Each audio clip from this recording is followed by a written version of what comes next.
Welcome to Romeo Juliet, presented by JaYo Théâtre, with Harmonic introductions, the lovely Rob. You are in for a treat. It is a cut with a little bit of a different vibe from the original in terms of some of the characters and some of the story. Be surprised. If you want to be surprised, feel free to comment and let us know what you think, and for all of y'all to participate. You are part of this as much as us. You are in this world. So feel free to play with us and enjoy. Without further ado, Romeo and Juliet!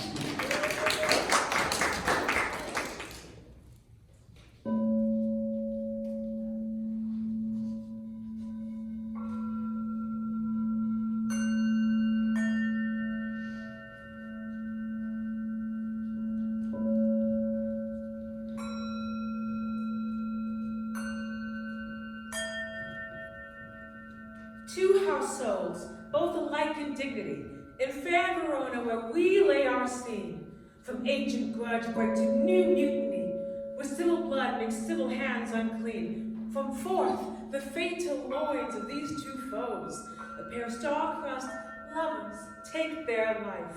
Whole misadventured, piteous overthrows, do with their death bury their parents' strife. The fearful passage of their death marked love, and the continuance of their parents' wage, which, but the children's end, naught could remove, is now the 2 hours' traffic of our stage. The which, if you with patient ears attend, what here shall miss, our toil strive to mend. What art thou drawn among these heartless minds? Turn thee, Benvolio, and look upon thy death. I do but keep the peace. Put up thy sword, or manage it to part these men with me. What? Drawn and talk of peace? I hate the word, as I hate hell, all Montagues and thee. Have at thee, coward. What is this?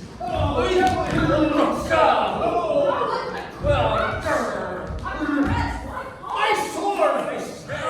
Montague is cold. Leg in spite of me. Hold me not, let me go. Rebellious subjects, enemies to peace, profaners of this neighbor's stain, still will they not hear? What, oh, you men, you beasts, the quench of fire of your pernicious rage, with purple fountains issuing from your veins, on pain of torture from those bloody hands, throw your mistempered weapons to the ground, and hear the sentence of your moved princess. 3 civil laws, bred of an airy word by thee, old Capulet and Montague, have thrice disturbed the quiet of our streets, and made Verona's ancient citizens cast by their grave beseeming ornaments. To will old partisans, in hands as old, cankered with peace, to part your cankered hate. If ever you disturb our streets again, your lives shall pay the forfeit of the peace. For this time, all the rest depart away. You, Capulet, shall go along with me, and Montague come here this afternoon. To know our further pleasure in this case, to old Freetown, our common judgment place. Once more, on pain of death, all men depart. Who set this ancient quarrel new abroach? Speak, nephew. Were you by when it began? Here were the servants of your adversary, close fighting ere I did approach. I drew to part them.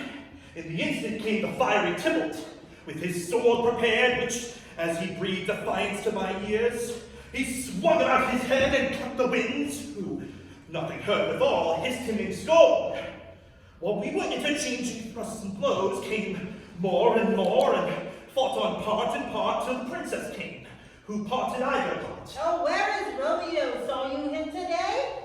Right glad I am he was not at this fray. Madam, an hour before the worshiped sun peered forth the golden window of the east, a troubled mind drave me to walk abroad, where, underneath the grove of sycamore that westward rooteth from the city side, so early walking did I see your son. Many a morning he had been seen, with tears argument in the fresh morning dew.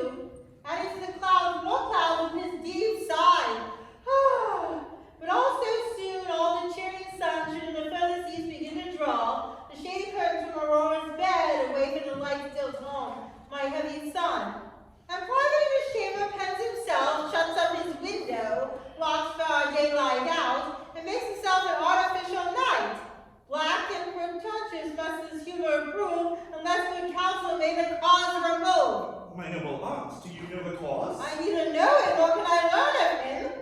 If you importune him by any means. Both by myself and many other friends, but he who his own affections outsoar is to himself, I will not say how true, but to himself so secret and so close, so far from sounding and discovery, as the bud bit with an envious worm, ere he could spare his sweet leaves to the air, or his delicate beauty to the sun. Could we but learn where hence his sorrows grow, we would as willingly cure as we know. See where he comes. So please you, step aside. I'll know his grievance, or be much denied. I would thou so happy by the stay, to hear them true ship, oh well I will away. Good morrow, cousin.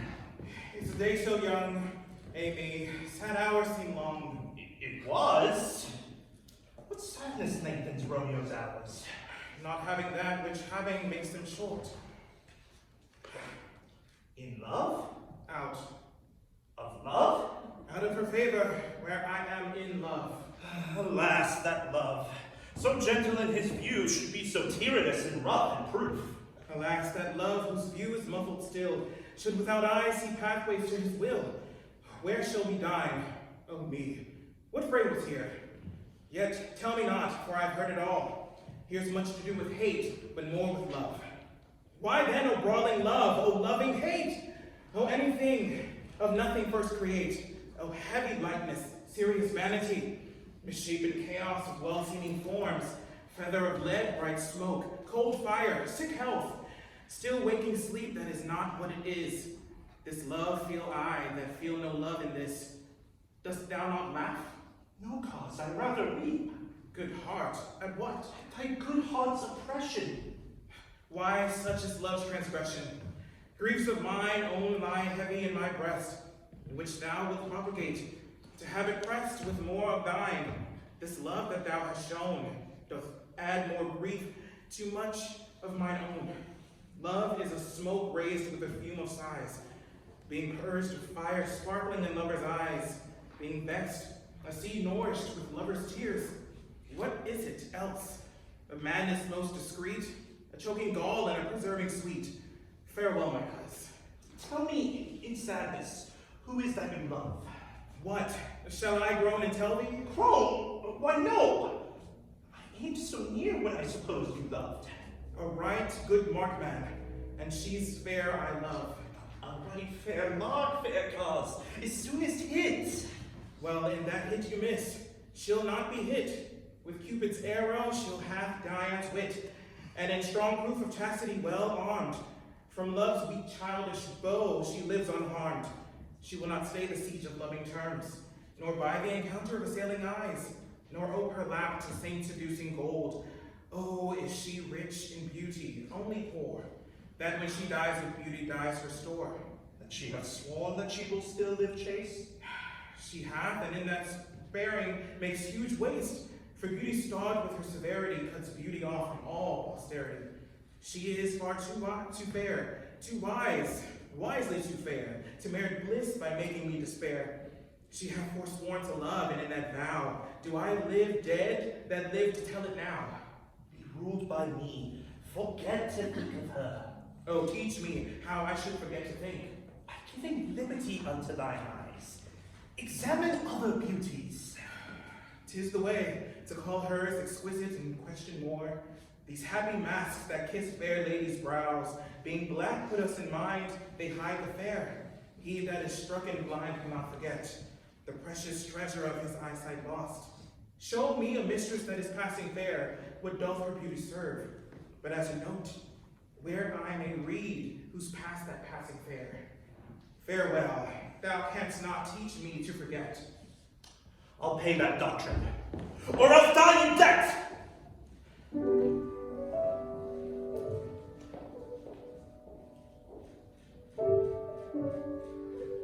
But Montague is bound as well as I, and them the like, and 'tis not hard, I think, for men so old as we to keep the peace.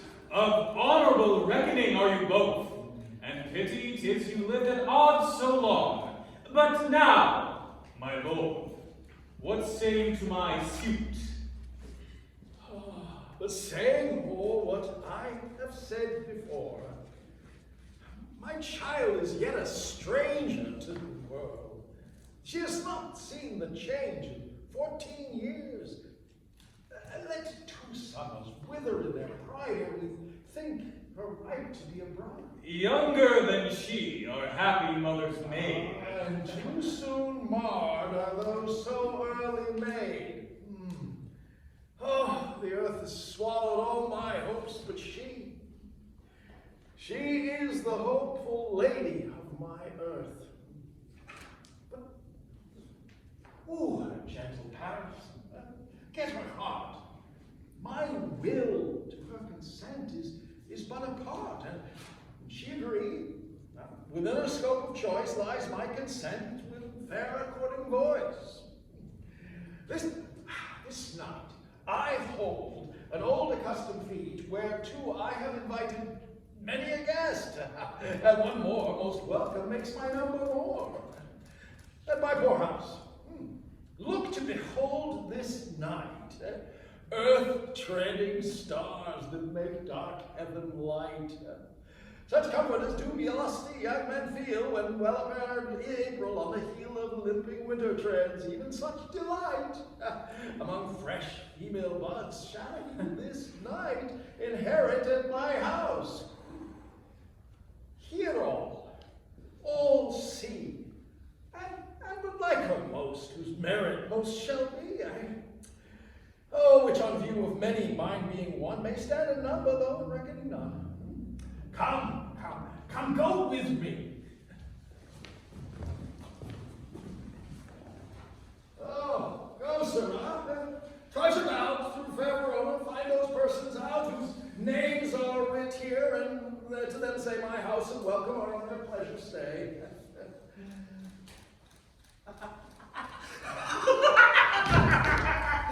The same ancient feast of Capulets, such the fair Rosalind whom thou so lovest, with all the admired beauties of Verona. Go thither, and with unattained eye, compare her face with some that I shall show, and I will make thee think thy swan a crow. When the devout religion of mine eye maintains such falsehood, then turns tears to fires, and these, who often drowned, could never die. Transparent heretics be burnt for liars.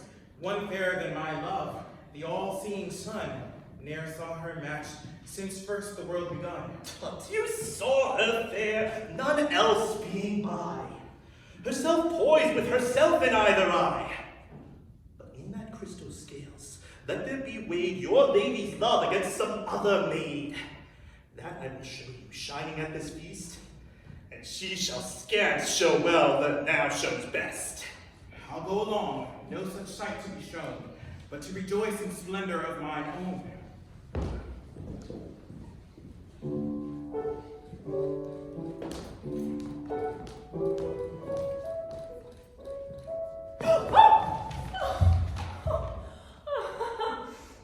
Nurse. Where's my daughter? Call for me? No, by my maidenhead, the 12-year-old, I bade her come. What lamb? What ladybird? Oh, God forbid, what is this girl? What Juliet? Hannah, who calls? Your mother. Oh, madam, I'm here. What is your will? This is the map. Nurse, give Lee a while. We must talk in secret. Nurse, actually come back again. I remember me. Thou's here art counsel. Thou knowest my daughter is of pretty age. Susan and she, God rest all Christian souls, were of an age. Well, Susan is with God. She was too good for me. But as I said, on Mama's Eve at night, shall she be 14? That shall she marry? Oh, I remember it well. 'Tis since the earthquake now, 11 years, and she was weaned, I never shall forget it, oh, of all the days of the year upon that day, for I had lain wormwood to my dug, sitting way more than you. Were then at MERCUTIO, I think, but I do have a brain. But as I said, when it did taste the wormwood on the nipple of my dug and felt it bitter, pretty fool to see it touchy and fall out of the dug, shake on the dove house, and 'twas no need I trow to bid me trudge. And since that time it is 11 years, for then she could stand alone. Nay, by the rood she could have run and waddled about. For even the day before she broke her ground. And then my husband, God bless his soul, he was a merry man, took up the child. Yea, quoth he, dost thou fall upon thy face? Thou wilt fall backward when thou hast more wit. Will that not, Jewel? Not by my holiday. The pretty wretch left crying instead. Aye! To see now how a death shall come about. I warn that I should live 1,000 years. I never should forget it. Wilt thou not, Jewel? Quoth he, and pretty fool extinted and said, Aye! I pray, old ladies. Yes, madam. Cannot choose but love to think it should leave crying and say, Aye! And yet I'm warned it had upon its brow a bump as big as a cockerel stone, a parlous knock, and it cried bitterly. Yea, quoth my husband, fall thou upon thy face, thou wilt fall backwards when thou comest to age, and will thou not, Jewel? And it stinted and said, Aye! And thou too. Oh, I pray thee not say aye. Peace I have done. Bergh, mark thee to his grace.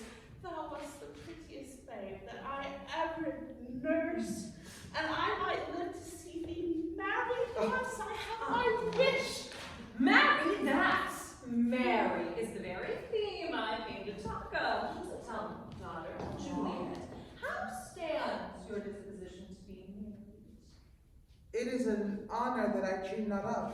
Honor, were I not thine only nurse, I would say thou hadst sucked wisdom from thy teeth. Think of marriage now. Younger than you, here in Verona, ladies of esteem are already made mothers. By my count, I was your mother, much upon these years that you are now a maid. Thus, in brief, the valiant Paris seeks you for his love.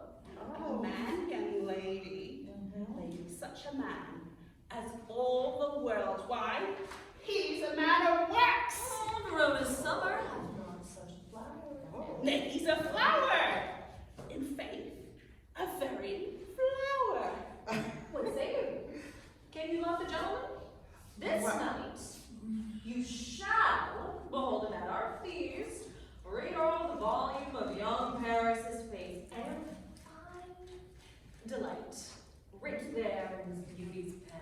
Examine every married lineament, and see how one another will lend content, and what obscured in this fair volume lies, find written in the margin of his eyes.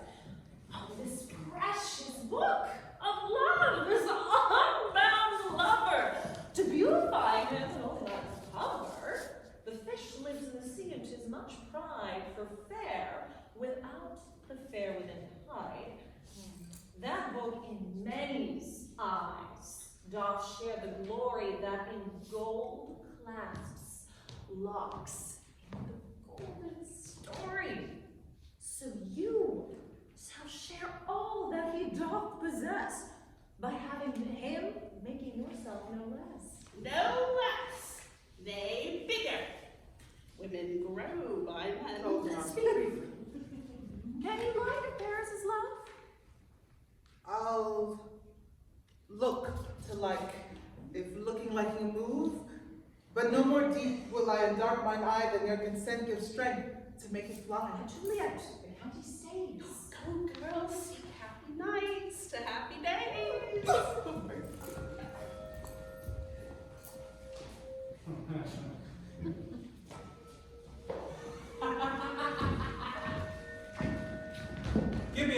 much. I am not for this ambling. Being but heavy, I will bear the light. Nay, gentle Romeo, we must have you dance! Not I, believe me. You have dancing shoes with nimble soles. I have a soul of lead. So stakes me to the ground, I cannot move. You are a lover! Borrow Cupid's wings and soar with them above a command bomb! I am too sore and pierced with his shaft to soar with his light feathers, and so bound, I cannot bound a pitch above dulled wool. Under love's heavy burden do I sink. And to sink in it should you burden love, to great oppression for a tender thing. Is love a tender thing? It is too rough, too rude, too boisterous, and it pricks like thorn. If love be rough with you, be rough with love. Prick love for pricking, and you beat love down. Give me a case to put my visage in, a visor for a visor. What care I? What curious eye doth cloak deformities? Here are the beetled brows shall blush for me. Come, knock and enter, and no sooner in, but every man be taken to his legs. I dreamed a dream tonight. And so did I. Well, what was yours? That dream was often mine. In bed asleep, while they do dream things true. Oh, then I see Queen Mab hath been with you.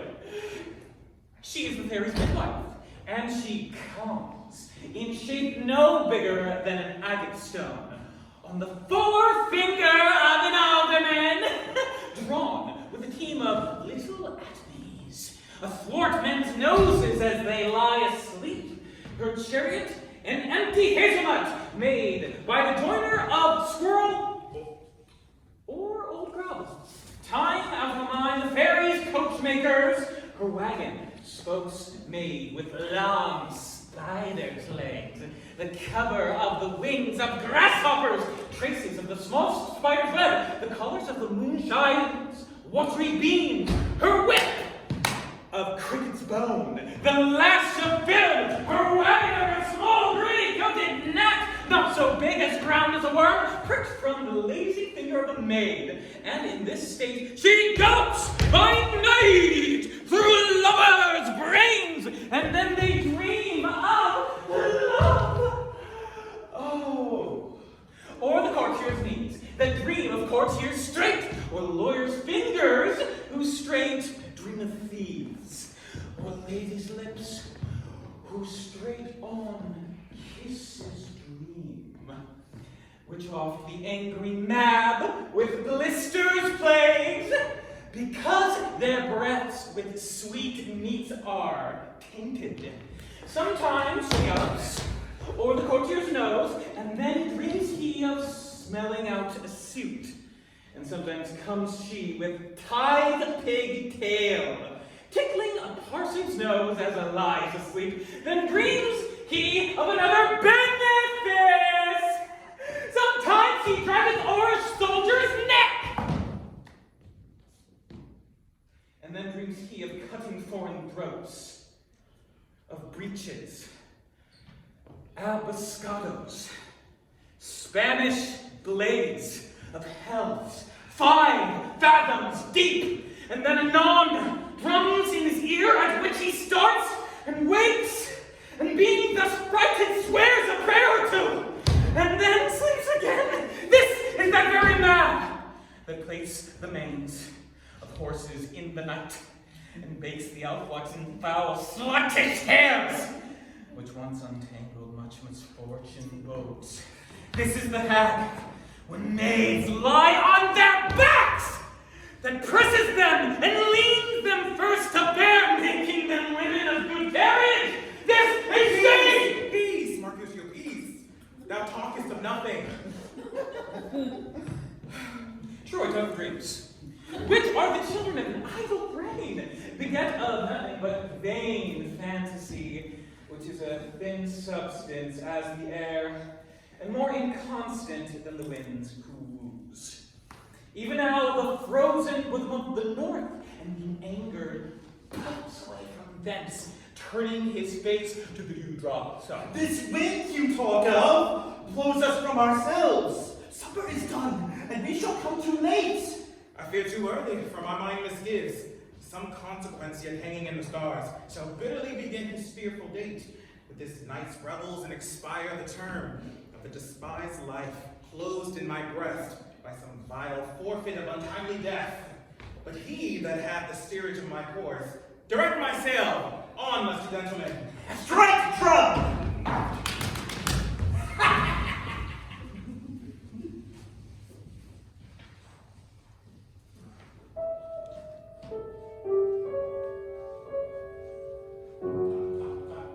Welcome, gentlemen. Ladies that have their toes on plank with cords will have a bout with you. My mistresses, which of you all will now deny to dance? She that makes dainty, she, I'll swear, hath corns. Have I come near ye now? Welcome, gentlemen. I have seen the day that I have worn a visor and could tell a whispering tale in a fair lady's ear, such as would please. But 'tis gone, 'tis gone, 'tis gone. You are welcome, gentlemen. Come, musicians, play. The hall, give room, and put it, girls. All right, you knaves, and turn the tables up, and quench the fire. The room is grown too hot. What lady is that, which doth enrich the hand of yonder knight? Oh, she doth teach the torches to burn, bright. It seems she hangs upon the cheek of night, like a rich jewel in an Ethiop's ear, beauty too rich for use, for earth too dear, so shows a snowy dove, chopping the crows, as yonder lady o'er her fellow shows, that the measure done, I'll watch her place of stand, and touching hers, make blessed by my hand. Did my heart love till now? Forswear its sight, pride never see true beauty till this night. This by his voice should be a Montague. Fetch me my rapier, boy. What dares the slave come hither covered in antique face to fleer and scorn at our solemnity? Now by the stock and honor of our kin, to strike him dead I hold it. Why now, kinsman? Why forestall you so? Uncle, this is a Montague, our foe, a villain that is come hither in spite to scorn our solemnity this night. Young Romeo, is it? 'Tis he, that villain Romeo. Content thee, gentle cause, let him alone. He bears like a portly gentleman, and to say truth, Verona brags of him to be a virtuous and well-governed youth. Here in my house. Oh, I would not, for the wealth of all the town here in my house, do him disparage. Therefore be patient. Be patient. Take no note of it. Oh, it is my will, if thou not respected, show a fair presence and put those frowns of ill-beseeming semblance for a feast. It fits when such a villain is a guest. I'll not endure him. He shall be endured. What goddamn boy? I say he shall. Go to. Am I the master in this house here, or you? Go to. Oh, you'll not endure him. God shall amend my soul. You'll make a mutiny among my guests. You will set cock-a-hoop. You'll be the man. Why, Uncle, 'tis a shame. Oh, go to. Oh, you are a saucy boy. Is it so indeed? This trick may chance to scathe you, I know. What, you must contrary me? Marry, 'tis time. Well said, Prince. Go, be quiet. More light! Oh, for shame! I'll make you quiet. What? Cheerily, my hearts? Patience perforce with colder meeting makes my flesh tremble in their different greeting. I will withdraw, but this intrusion shall, now seeming sweet, convert to bitter gall. strain with my unworthiest hand. This holy shrine, the gentle fight is this. My lips, two blushing pilgrims, ready stand to smooth that rough touch with tenderness. Good pilgrim, you do wrong your hand too much, which manly devotion shows in this. For saints of hands and that pilgrim's hands do touch, and palm to palm is holy palmers and gift. Have not saints lips and holy palmers too? I, pilgrim, lips that they must use in prayer. Oh then, dear saint, let lips do what hands do. They pray, grant thou lest faith turn to despair. Saints do not move the breath for prayer's sake. Then move not, while my prayer's effect I take. Thus from my lips, by yours, my sin is purged. Then, have my lips the sin that they have took? Sin from thy lips? Oh, trespass, sweetly urged. Give me my sin again. You kissed by the book? Madam, your mother craves a word with you. What is her mother? Oh, married, actually. Her mother is the lady of the house, and a good lady, and a wise, and virtuous. I nursed her daughter, that you talked withal. I tell you, he that can take a load of, can lay hold of her, shall have the chinks. Is she a Capulet? Oh, dear Count, my life is my foe's debt. Oh, wait, be gone. The sport is at the best. I say, gentlemen, prepare not to be gone. Oh, we're trifling, foolish, tranquil towards. Is it even so? Why then, I thank you all. I thank you, honest gentlemen. Good night. More torches here. Come on, man. Let's to bed.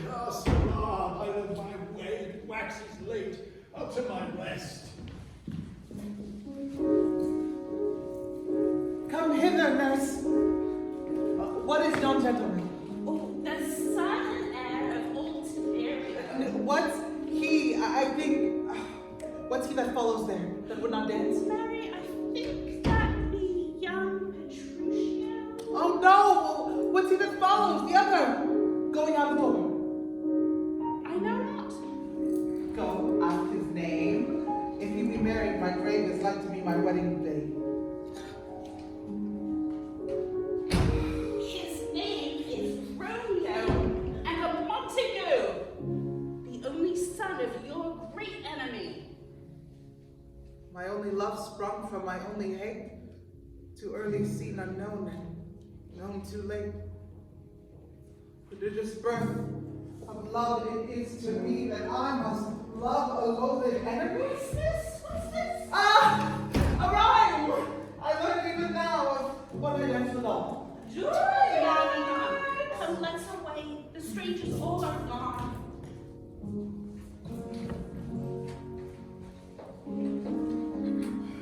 Can I go forward when my heart is here? Turn back, dull earth, and find thy center out.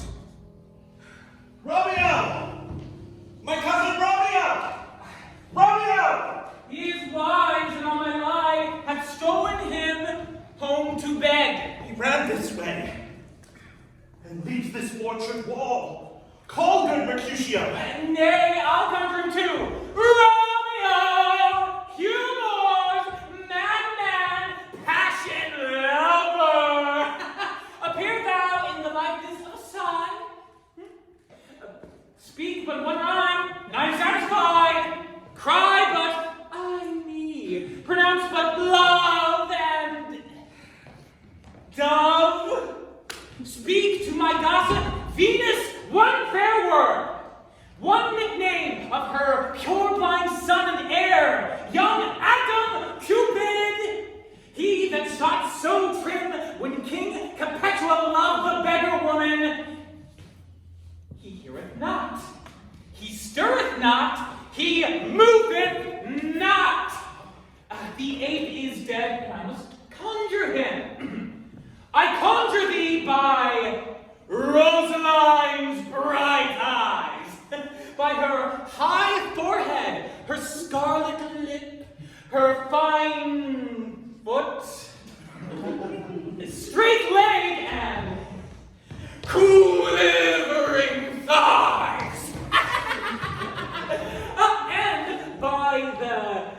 deigns that there adjacent lie, that in thy likeness thou appear to us. Hear thee, thou wilt anger him. This cannot anger him.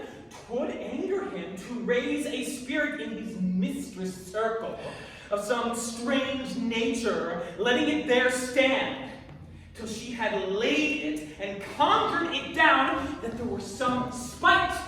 My indication is fair and honest, and in his mistress' name I conjure only but to raise up him. Come, he hath hid himself among these trees, to be consulted with the humorous knight. Blind is his love. If love, Lest befits the dark. if love be blind, love cannot hit the mark. Now will I sit under a medlar tree and wish his mistress were that kind of fruit, as maids call medlars when they laugh alone. Romeo, that she were, oh, that she were an open, etc. Thou a popperin pear. Romeo, good night.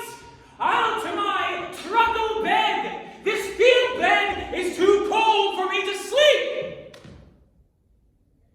Come, shall we go? Go then, for 'tis in vain to seek him here that needs not to be found.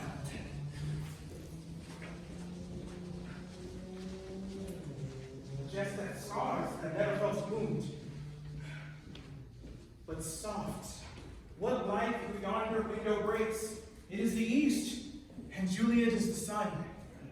Arise, fair sun, and kill the envious moon, who is already sick and pale with grief, that thou, her maid, art fair, more fair than she. Be not her maid, since she is envious. Her vestal livery is but sick and green, and none but fools do wear it. Cast it off. It is my lady, oh, it is my love. Oh, that she knew she were. She speaks, yet she says nothing. What of that? Her eye discourses, I will answer it. I am too bold. 'Tis not to me she speaks, to the fairest of stars in all the heaven, having some business, do entreat her eyes to twinkle in their fears till they return. What if her eyes were there, they in her head? The brightness of her cheek would shame those stars. As daylight doth the lamp, her eyes in heaven would through the eerie reaching stream so bright that birds would sing and think it were not night. See how she leans her cheek upon her hand. Oh, that I were a glove upon that hand, that I might touch that cheek. I mean, she speaks. Oh, speak again, bright angel, for thou art as glorious to this night, being o'er my head, as in a winged messenger of heaven, unto the white upturned wandering eyes of mortals that fall back to gaze on him when he bestrides the lazy piercing clouds and sails upon the bosom of the air. Oh, Romeo! Romeo! Wherefore art thou, Romeo? Deny thy father and refuse thy name. Or, if thou wilt not, but sworn my love, and I'll no longer be a Capulet. Shall I hear more? Or shall I speak of this? 'Tis but thy name that is mine enemy. Thou art thyself. Though not a Montague. What's Montague? It is nor hand, nor foot, nor arm, nor face, nor any other part belonging to a man. Oh, be some other name. What's in a name? That which we call a rose by any other name would smell as sweet. So Romeo would, were he not Romeo cold, retain that dear perfection which he owes without that title. Romeo, doff thy name, and for that name which is no part of thee, take all myself. I take thee at thy word. Call me but love, and I'll be new baptized. Henceforth I will never be Romeo. What man art thou that thus bescreen impudent knight so stumblest on my counsel? By your name, I know not how to tell thee who I am. My name, dear saint, is hateful to myself, because it is an enemy to thee. Had I written it, I would tear the word. My ears have not yet drunk 100 words of that tongue's utterance, yet I know the sound. Art thou not Romeo and a Montague? Neither, fair saint, if either thee dislike. How camest thou hither? Tell me, and wherefore? The orchid walls are high and hard to climb, and the place dead, considering who thou art, if any of my kinsmen find you here. With love's light wings did I o'er-perch these walls, for stony limits cannot hold love out. And what love can do that dares love attempt? Therefore thy kinsmen are no let to me. If they do see thee, they will murder thee. Alack, there lies more peril in thine eye than 20 of their swords. Look thou but sweet, and I am proof against their enmity. I would not for the world they see thee here. I have knights cloaked to hide me from their sight. And but thou love me, let them find me here. My life were better ended by their hate than death paroled, wanting of thy love. By whose direction foundst thou out this place? By love, who first did prompt me to inquire. He lent me counsel, and I lent him eyes. I am no pilot, yet wert thou as far as that vast shore washed with the farthest sea, I would adventure for such merchandise. Thou knowest the mask of night is on my face, else would a maiden blush repaint my cheek for that which thou hast heard me speak tonight. Fain would I dwell on form, fain deny what I have spoke, but farewell compliment. Dost thou love me? I know thou wilt say I, and I will take thy word, yet if thou swearest, thou mayst prove false. All lovers perjuries, they say. Job laughs. O gentle Romeo, if thou dost love, pronounce it faithfully. Or if thou thinkest I'm too quickly won, I'll frown and be perverse and say nay. Oh, so thou wilt woo, but else not for the world. In truth, fair Montague, I am too fond, and therefore thou mayst think my hate good life, but trust me, gentlemen, I'll prove more true than those that have more cunning to be strange. I should have been more strange, I must confess. But thou overheardst, there I was where my true love's passion, therefore pardon me, and not impede this yielding to light love which the dark night had so discovered. Lady, by yonder blessed moon I swear, that tips with silver all these fruits. Oh, swear not by the moon, the inconstant moon that monthly changes in her circled orb, unless that thy love prove likewise variable. What shall I swear by? Do not swear at all.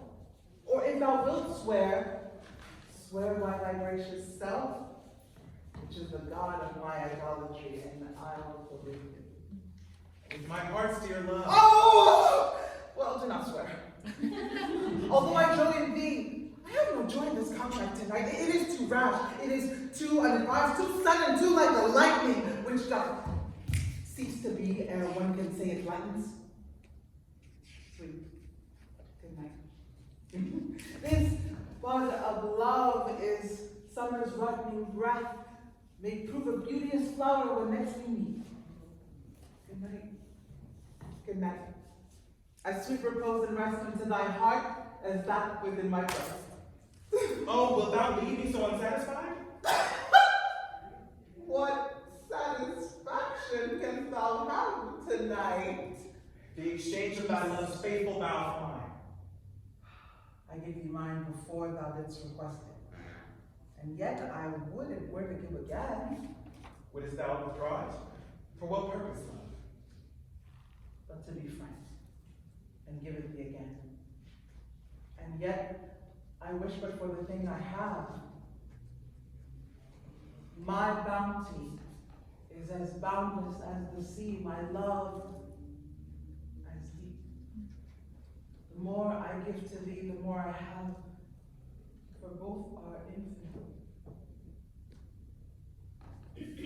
I hear some noise within!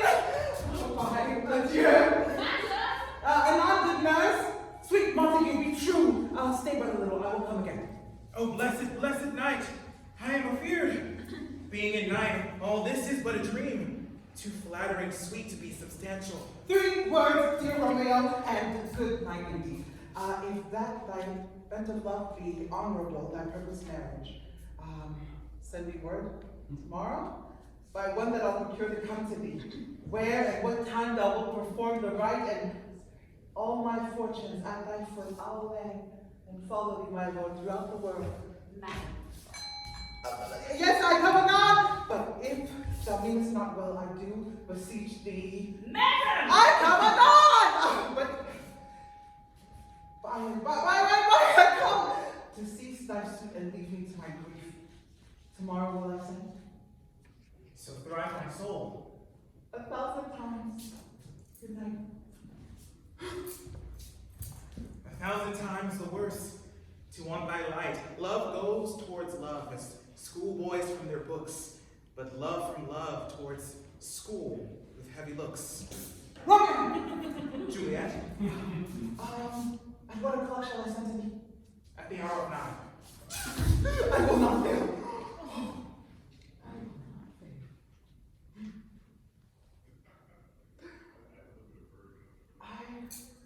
I forgot why I didn't call thee back. Let me stand here till thou remember it. I shall forget to have thee still stand there, remembering how I love thy company. And I'll still stay to have thee still forget you. Forgetting any other home but this. It is almost morning. I would have thee gone, and yet no further than a wanton bird who lets it hop a little from her hand like a poor prisoner in her twisted gyves, and with a silk thread plucks it back again. So loving jealous of his liberty. I would I were thy bird. Sweet, so would I. Oh, there! But I should kill thee with much cherishing. Good night. Good night. Parting with such sweet sorrow that I shall say good night till it be morrow. Mwah! Sleep dwell upon thine eyes, peace in thy breast. Would I were sleep and peace, so sweet to rest. The gray-eyed morn smiles on the frowning night, checkering the eastern clouds with streaks of light, and darkness fleckled like a drunken reels. From forth days halfway made by Titan's wheels, hence will I to my ghostly father sell, his help to crave, and my dear hap to tell.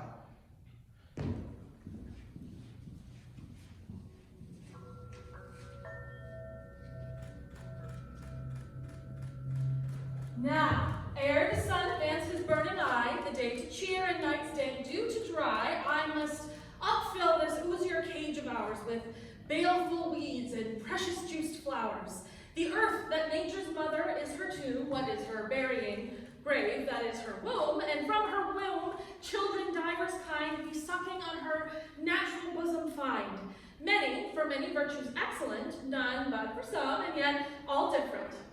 Oh, mickle is the powerful grace that lies in herbs, plants, stones, and their true qualities, for not so vile that on earth doth live, but to the earth some special good doth give. Nor aught so good, but strange from that fair use, revolts from true birth, stumbling on abuse. Virtue itself turns vice, being misapplied, and vice sometimes by action dignified. Within the infant rind of this small flower, poison hath resonance and medicine power. For this being smelt, with that part cheers each part, but being tasted, slays all senses with the heart. Two such opposed kings encamp them still in man, as well as herbs, grace, and rude will. And where the worser is predominant, full soon the canker death eats up plant. Good morning, Father. Benedicite, what earthly tongue so sweet saluteth me? Young son, and art these a distempered head so soon to bid good morrow to thy bed? Care keeps his watch in every old man's eye, but where care lodges, sleep will never lie. And where unbruised youth with unstuffed brain doth couch watches lends, there golden sleep doth reign. Therefore thy earliness doth me assure thou art uproused by some distemperature. Or, if not so, now here I hit it right. Our Romeo hath not been in bed tonight. That last is true. The sweeter rest was mine. God pardon sin, wast thou with Rosaline? With Rosalind, my ghostly father? No, I forgot that name and that name's woe. That's my good son, but where hast thou been then? I'll tell thee. Ere thou ask me again, I have been feasting with mine enemy, where on a sudden one hath wounded me. That's by me wounded. Both are remedies within thy help and holy physics lie. I bear no hatred, blessed man, for lo, my intercession likewise steads my foe. Be plain, good son, and homely in thy drift. Riddling confession finds but riddling shrift. The plainly know my heart's dear love is set on the fair daughter of rich Capulet. As mine on hers, so hers is set on mine, and all combined, save what thou must combine, by holy marriage. When and where and how we met, we wooed, and made exchange of vow. I'll tell thee as we pass, but this I pray, that thou consent to marry us today. Holy Saint Francis, what a change is here! Is Rosaline, whom thou didst love so dear, so soon forsaken? Young men's love then lies not truly in their hearts, but in their eyes. Jesu Maria, what a deal of brine hath washed thy sallow cheeks from Rosaline! How much salt water thrown away in haste to season love, that if it doth not taste, the sun not yet sets thy sighs from heaven clears, thy old groans ring yet in my ancient ears. Look, look, there upon thy cheek, the stain doth sit of an old tear that is not washed off yet. If e'er thou waste thyself in those woes thine, thou and these woes were all for Rosaline. And art thou changed? Pronounce this sentence then. Women may fall where there's no strength in men. Thou tidest me oft for loving Rosaline, For doting, not loving, pupil mine. and baddest me bury love. Not in a grave to lay one in and another out to have. I pray thee, chide not. She whom I love now, doth grace for grace and love for love allow. The other did not so. Oh, she knew well thy love did read by rote and could not spell. But come, young waverer, go with me. In one respect I'll thy assistant be. For this alliance may so happy prove to turn and your household's rancor to pure love. Oh, let us hence. I stand on Senate haste. Wisely and slow, they stumble that go fast.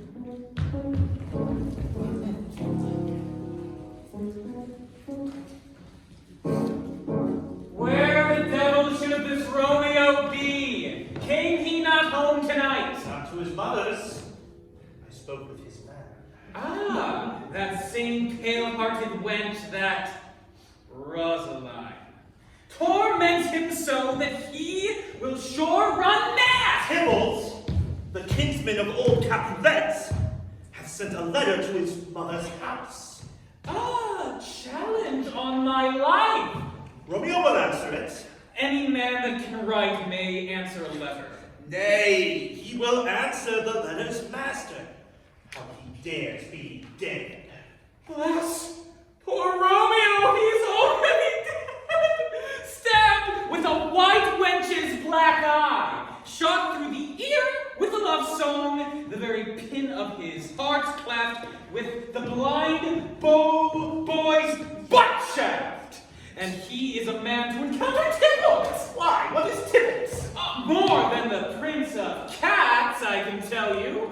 Oh, he is the courageous captain of compliments. He fights as you sing, prick song, keeps time, distance, and proportion. Rest me his minim. Rest 1, 2, 3 in your bosom. The very butcher of a silk button, a duelist, a gentleman of the very first house, of the first and second cause. Ah, the immortal Pisarra, the punto, reverso, the high. Here comes Romeo! Here comes Romeo! Without his roe, like a dried herring, flesh, how art thou fishified? Now is he for the numbers that Petrarch flowed in. Laura to his lady was but a kitchen wench merry. She had a better love to be rhyme her. Dido a dowdy, Cleopatra a gypsy, Helen and Hero, hindlings and harlots. This be a grey eye or so, but not so purposed. Signor Romeo, bonjour. That's the French salutation. To your French slop, you gave us the counterfeit fairly last night. Good morrow to you both. What counterfeit did I give you? The slip, sir! The slip! Can you not conceive? Pardon, MERCUTIO. My business was great, and in such a case as mine, a man may strain courtesy. That's as much as to say such a case as yours constrains a man to bow the hams. Meaning to courtesy. Thou hast most kindly hit it. A most courteous exposition. Nay, I'm the very pink of courtesy. Pink for flower. Right. Why then is my pump well flowered? Well said! Follow me this just now till thou hast worn out thy pump. That when the single soul of it is worn, the jest may remain after the wearing soul singular. Oh, single soul jest, solely singular for the singleness. Come between us, good BENVOLIO, my wits faint. Switch and spurs, or I'll cry a match. Nay, if thy wits run the wild goose chase, I have done. If thou hast more than the wild goose in one of thy wits, then I am sure I have in my whole 5. Was I with you there for the goose? Thou wast never with me for anything when thou wast not there for the goose. I will bite thee by thy ear for that jest. Nay, good goose, bite not. Oh, thy wit is very bitter-sweeting. It is a most sharp sauce. And is it not well served into a sweet goose? Oh, here's a wit of chivalry that stretches from an inch to an ell broad. I stretch it out for that word broad, which added to the goose proves the far and wide broad goose. Why, is not this better now than groaning for love? Now art thou sociable. Now art thou Romeo. Now art thou what thou art, by art as well as by nature. For this driveling love is like a great natural that runs lolling up and down to hide his bauble in a hole. Stop there, stop there. Here's goodly gear. Good morrow, gentlemen. Good ye, good and fair gentlewoman. Is it good then? 'Tis no less, I tell you, for the body hand of the dial is now upon the prick of me. Out upon you. What's the matter with you? One gentlewoman that God had made for himself tomorrow. It is well said, for himself to mar, quoth they. Gentlemen, can you tell me where I might find the young Romeo? I can't tell you, but young Romeo will be older when you have found him than he was when you sought him. I am the youngest of that name, for fault of a worse. You say well, sir. If you be he, sir, I desire some confidence with you. Upon, so ho! What hast thou found? No hair, sir, unless hair, sir, is in Lenten time. That is something stale and poor ere it be spent. In old poor air, in old hair whore, is very good meat in Lent. But a hair that is poor is too much for a sore. When whores ere it be spent.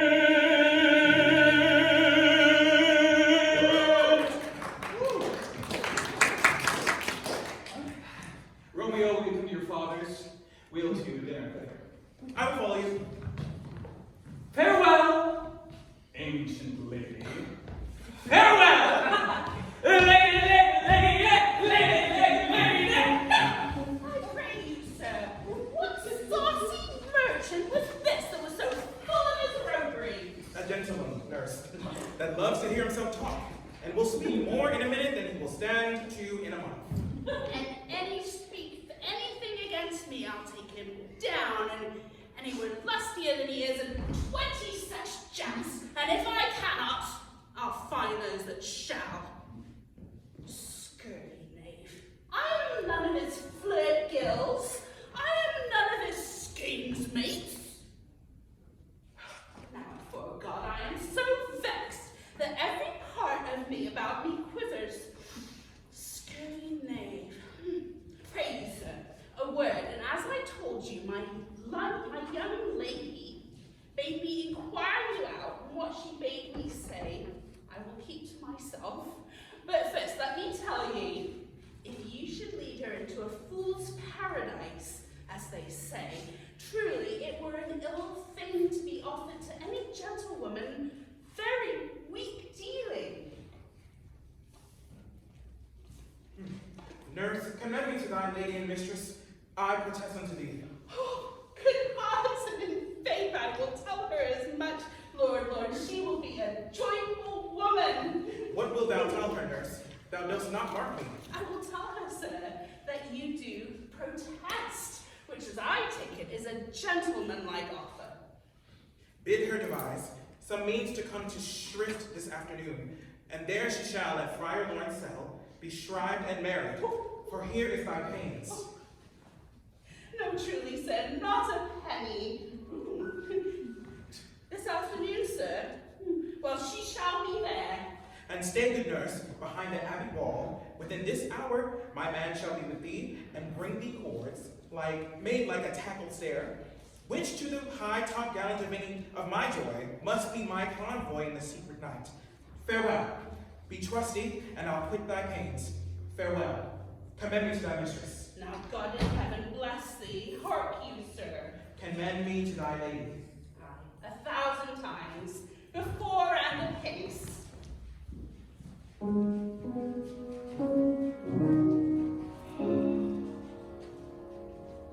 The clock struck 9 when I did send the nurse. In half an hour she promised to return. Perchance she cannot meet him? That's not so. Oh, she is lame. Love's heralds should be thoughts which 10 times faster glide than the sun's beams, driving back shadows over lowering hills. Therefore do nimble pinioned doves draw love, and therefore hath the wind-swift Cupid wings. Now is the sun upon the highmost hill of this day's journey, and from 9 till 12 is 3 long hours. Yet she has not come. Had she affections and warm youthful blood, she would be as swift as motion as a ball. My words would bandy her to my sweet love, and this to me. But old folks, many feign as they were dead, unwieldy, slow, heavy and pale as lead. Oh God, she's gone! Oh, honey nurse, what news? Hast thou met with him? Now, good sweet nurse. Oh Lord, why lookest thou so sad? Though thy youth be sad, yet tell them merrily. If good, thou shapest the music of sweet muse by playing it to me with such sour face. I'm a-weary. Give me leave a while. How my bones ache. What a jaunt have I. I would thou hadst my bones and I thy news. Nay, come, I pray thee, speak, good nurse, speak. Jesu, what haste. Can you not stay a while? Do you not see that I am out of breath? How art thou out of breath when thou hast breath to tell me that thou art out of breath? The excuse that the snake is in this delay is longer than the tale that thou dost excuse. Is thy news good or bad? Answer to that. Say either, and I'll state the circumstance. Let me be satisfied, it's good or bad. Well, you have made a simple choice. Simple. You know not how to choose a man, Romeo. No, not he. Though his face be better than any man's, yet his leg excels all men. And for a hand and a foot and a body, though they compared. He's not the flower of courtesy, but I'll warn him as gentle as a lamb. Go thy way, wench, serve God. What, have you dined at home? No, but all this I knew before. What says he of our marriage? Lord, how my head aches. What a head have I. It beats as it would fall in 20 pieces. Oh, my back on the other side. Oh, my back, my back. Beshrew your heart for sending me about to catch my death with jaunting up and down. In faith, I am sorry that thou art not well. Sweet nurse, oh. Tell me, what says my love? Your love says, like an honest gentleman, and a courteous, and a kind, and handsome, and I warrant a virtuous. Where is your mother? Where is my mother? What? She is within. Where should she be? How oddly thou replies. Your love says, like an honest gentleman. Where is your mother? Don't slay me, dear. You're so hot. Marry, come up, my trout. Is this the poultice for my aching bones? Henceforward, do your messages yourself. Oh, you're such a quail. Come. What says Romeo? Have you got leave to go to shrift today? I have. Then fly you hence to Friar Lawrence's cell. There stays a husband to make you a wife. Now comes the wanton blood in your cheeks. It'll be scarlet straight as any hues. Hie you to church. I must another way to fetch a ladder by which your love must climb a bird's nest soon when it is dark. I am the drudge and toil to your delight, but you shall bear the burden soon at night. Go out to dinner. Hie you to the cell. High to high fortune. Oh, honest nurse. Farewell.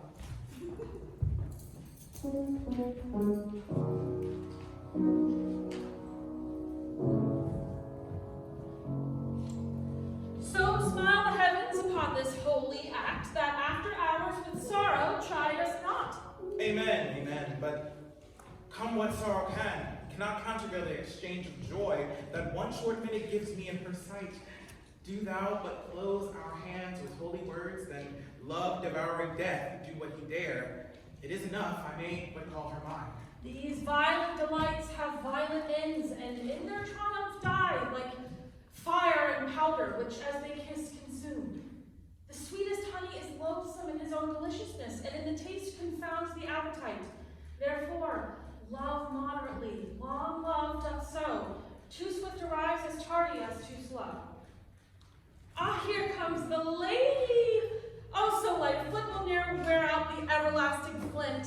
A lover may bestride the gossamer that idles in the wanted summer air, and yet not fall. So light is the vanity. Good even to my ghostly confessor. Romeo shall thank thee, daughter, for us both. As much to him, else his thanks too much. Ah, Juliet, the measure of thy joy be heaped like mine, and thy that skill be more to blazon it than sweeten with thy breath. This neighbor air and let rich music's tongue unfold the imagined happiness that both receive in either by this dear encounter. Conceit, more rich in nature than in words, brags of his substance, not of ornament. They are the beggars that can counter their worth. But my true love is grown to such excess, I cannot sum up some of half my worth. Come with me, and we will make short work, for by your leaves, you shall not be alone till Holy Church incorporate the two as one. Come.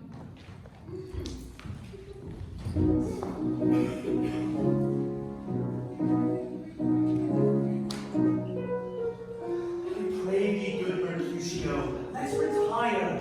The day is hot, the Capulets abroad, we meet, we shall not escape a brawl. For now these hot days is the mad blood stirring. Thou art like one of those fellows that when he enters the confines of a tavern claps me his sword upon the table and says, God send me no need of thee. And by operation of the second cup draws in on the drawer, when indeed there is no need. Oh, am I like such a fellow? Come, come! Thou art as hot a jack in thy mood as any in Italy, and as soon moved to be moody as soon moody to be moved. By my head, here come the Capulets! By my heel, I care not. Gentlemen, good end. A word with one of you. And but one word with one of us, couple it with something, make it a word and a glove. You shall find me apt enough to that, so that you give me occasion. Well, could you not take some occasion without giving? Mercutio, thou consortest with Romeo. Consort!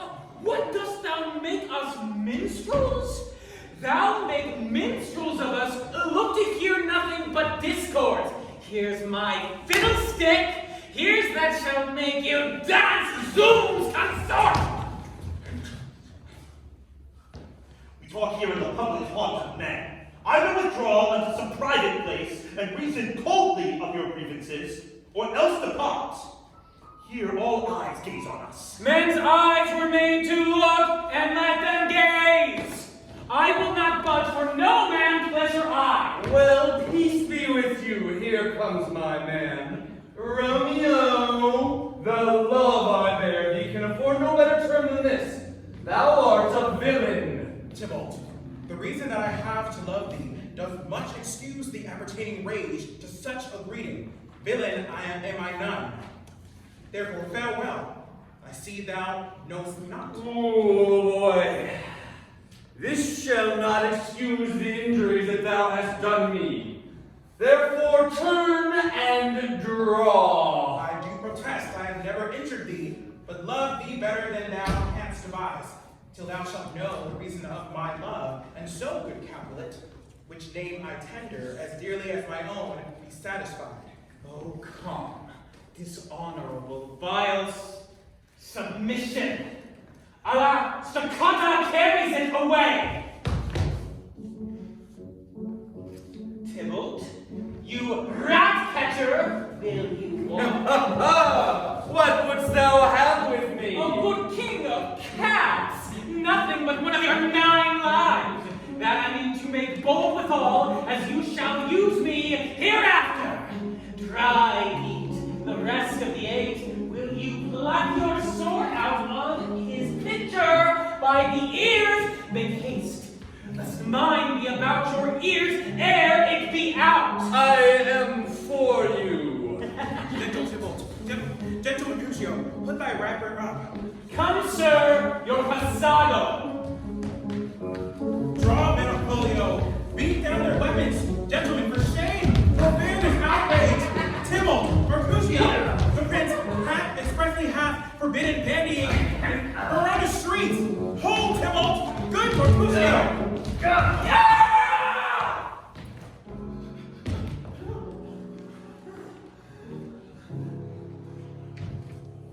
I am hurt. I'm playing on both your houses. I am sped. Is he gone and hath nothing? What? I scratch! A scratch! Mary! It's enough. Where's my page? Go! Villain! Fetch a surgeon! Courage, man. The hurt cannot be much. No, 'tis not so deep as well, nor as wide as a church door. But 'tis enough. Will serve. Ask for me tomorrow, and you shall find me a grave man. I am comfort.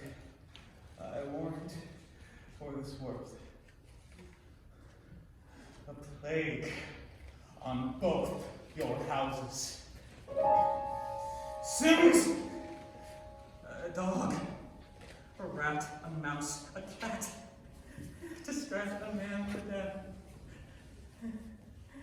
A braggart, a rogue, a villain that fights by the hook of arithmetic. Why the devil you came between us? I whispered under your arm. I thought all for the best. Help me into some house. Benvolio! You made worms eat of me. I have it. It soundly too. Your houses. This gentleman, Princess' near ally, my very friend, hath done his mortal hurt in my behalf, my reputation stained with Tybalt's slander. Tybalt, that an hour hath been my kinsman. Oh, sweet Juliet, thy beauty hath made me effeminate, and in my temper soft in valor steel.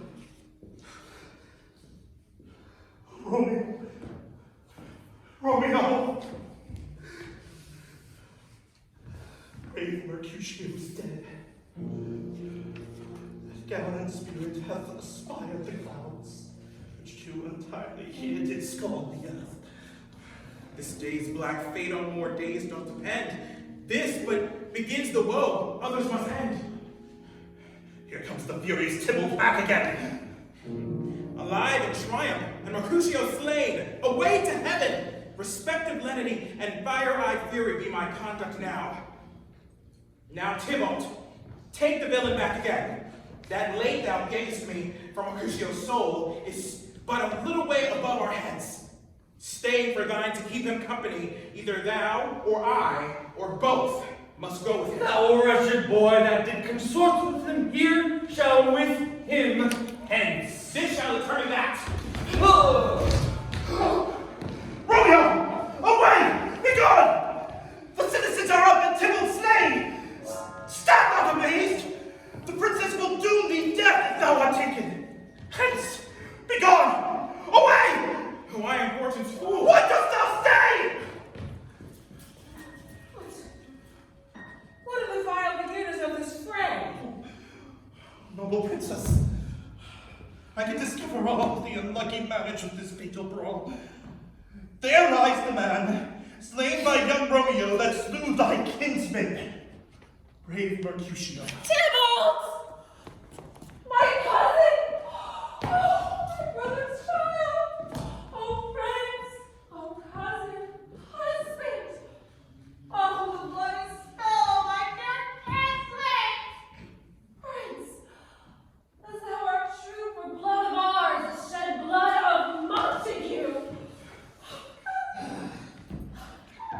Benvolio, who began this bloody fray? Tybalt, here slain, whose Romeo's hand did slay.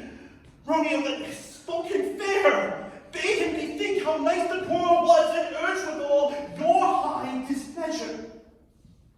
All this uttered with gentle breath, calm look, knees humbly bowed, could not take truce with this unruly sting of Tybalt. Death to peace!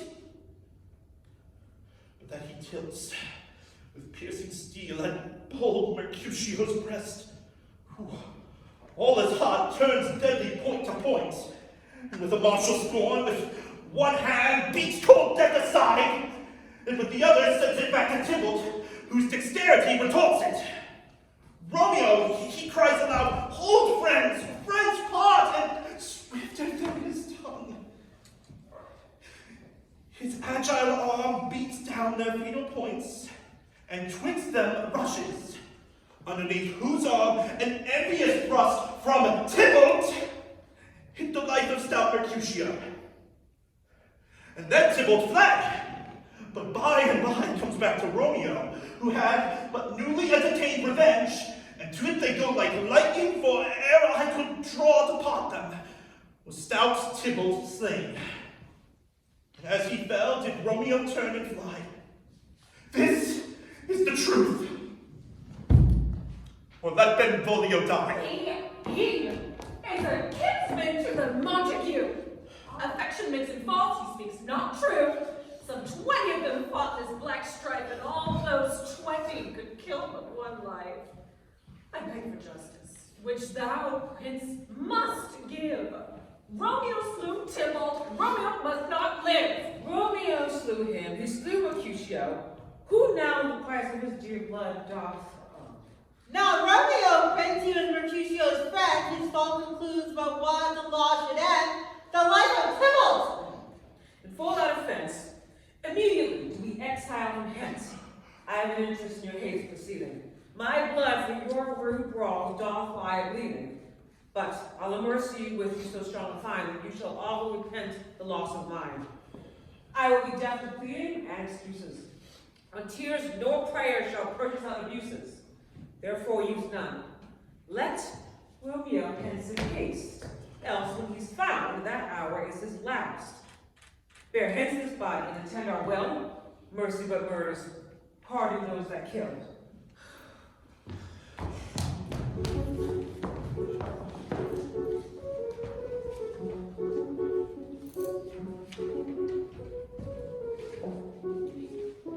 Gallop apace, you fiery-footed steeds, towards Phoebus' lodging. Such a wagoner as Phaeton would whip you to the west and bring in cloudy night immediately. Spread thy close curtain, love, perform in night, that runaway's eyes may wink and Romeo leap to these arms. Lovers can seek to do their amorous rites by their own beauties, or if love be blind, if best agrees we not. Come, civil knight, thou sober-suited matron, all in black, and learn me how to lose a winning match. Played for pair, stainless maidenhoods, hood my unmanned blood, bathing in my cheeks with thy black mantle, till strange love grown bold, think true love acted simply modestly. Come, night, come, Romeo. Come thou, day and night, where thou wilt lie upon the wing of night, whiter than new snow upon a raven's back. Come, gentle night, come, loving black brown night, give me my Romeo! And when he shall die, take him and cut him out in little stars, and he will make the face of heaven so fine that all the world will be in love with night and pay no worship to the garish sun. Oh, I have bought the mansion of a love but not possessed it, and though I am sold, not yet enjoying it. So tedious is this day as is the night before some festival to an impatient child that hath new robes and may not wear them.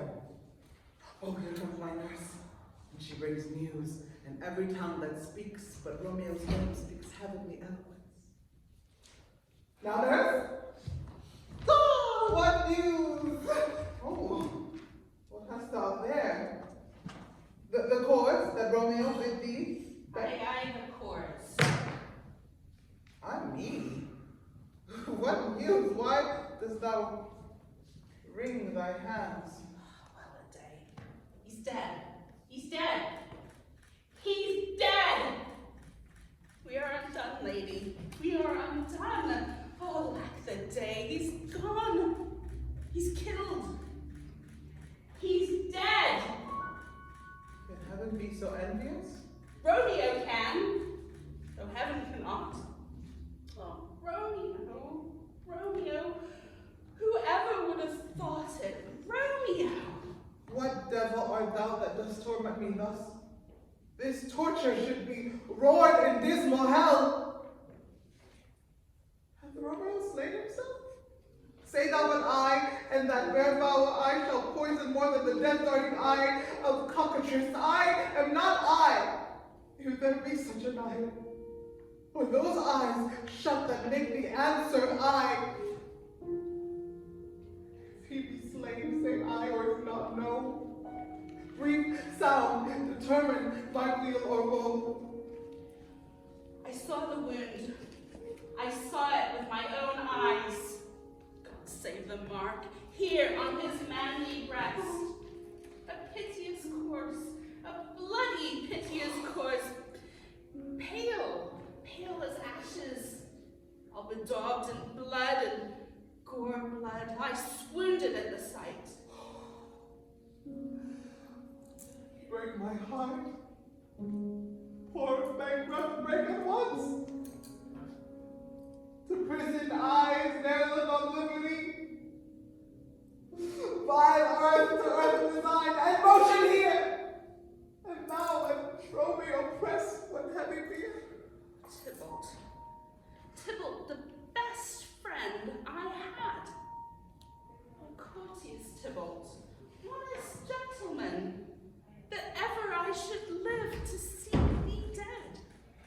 What storm is this that blows so contrary?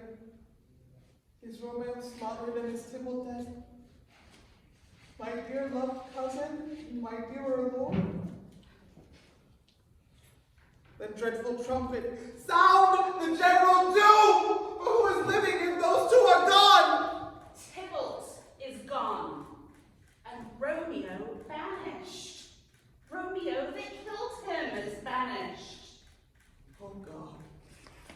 Did Romeo's hand shed Tybalt's blood? It did. Alas, the day did. Serpent heart, hid with a flowering face, did ever dragon keep so fair a cave? Beautiful tyrant, fiend angelical, dove-feathered raven, wolvish ravening lamb, despised substance of divinest show, just opposite to what thou justly seems, the damned Satan, honorable villain. O nature, what hast thou to do in hell when thou didst bow by the spirit of a fiend in moral paradise of such sweet flesh? Was ever book containing such vile matter so fairly bound? Or that deceit should dwell in such a gorgeous palace? There's no trust, no faith, no honesty in men. All perjured, all forsworn, all not, all dissemblers. Where's my man? Give me some aqua vitae.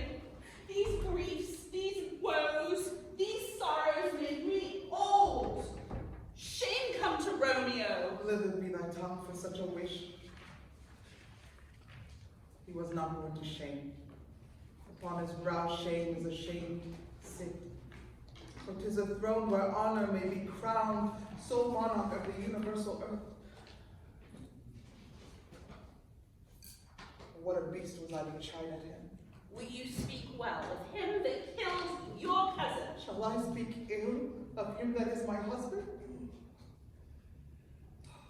Oh, my lord, what tongue shall smooth thy name when I, thy 3 hours wife, have mangled it? But wherefore, villain, didst thou kill my cousin? That villain cousin would have killed my husband. My husband lives that Tybalt would have slain, and Tybalt's dead that would have slain my husband. All this is comfort. Some word there was worse than Tybalt's death that murdered me. I would forget it fain, but oh, it presses to my memory like damn guilty deeds to sinners' minds. Tybalt is dead, and Romeo banished? That banished, that one word banished had slain 10,000 Tybalts. Tybalt's death was low enough if it had ended there. Or if sour woe delights in fellowship and needly will be ranked with other griefs, why followed not when she said, Tybalt's dead? Thy father or thy mother, nay, or both, which modern lamentations might have moved, with a rear word following Tybalt's death, Romeo is banished. To speak that word is father, mother, Tybalt, Romeo, Juliet, all slain, all dead. Romeo is banished. There is no end, no limit, measure bound in that word of death. No words can that woe sound. Where is my mother and my father? weeping and wailing over Tybalt's corpse. Will you go to them? I will bring you thither. Wash they his wounds with tears. Mine shall be spent when theirs are dry for Romeo's banishment. Take out those cords, poor ropes, you are beguiled. Both you and I, for Romeo is exiled. You made me for a highway to my bed, but I am made, maiden widowed. Come, nurse, onto my wedding bed, and death not Romeo take my maiden. Hide to your chamber. I'll find Romeo to comfort you. I wot well where he is, and hark ye, your Romeo will be here at night. I'll to him, he's hid at Lawrence's cell. Finally, give this ring to my true man, and bid him come to take his last farewell.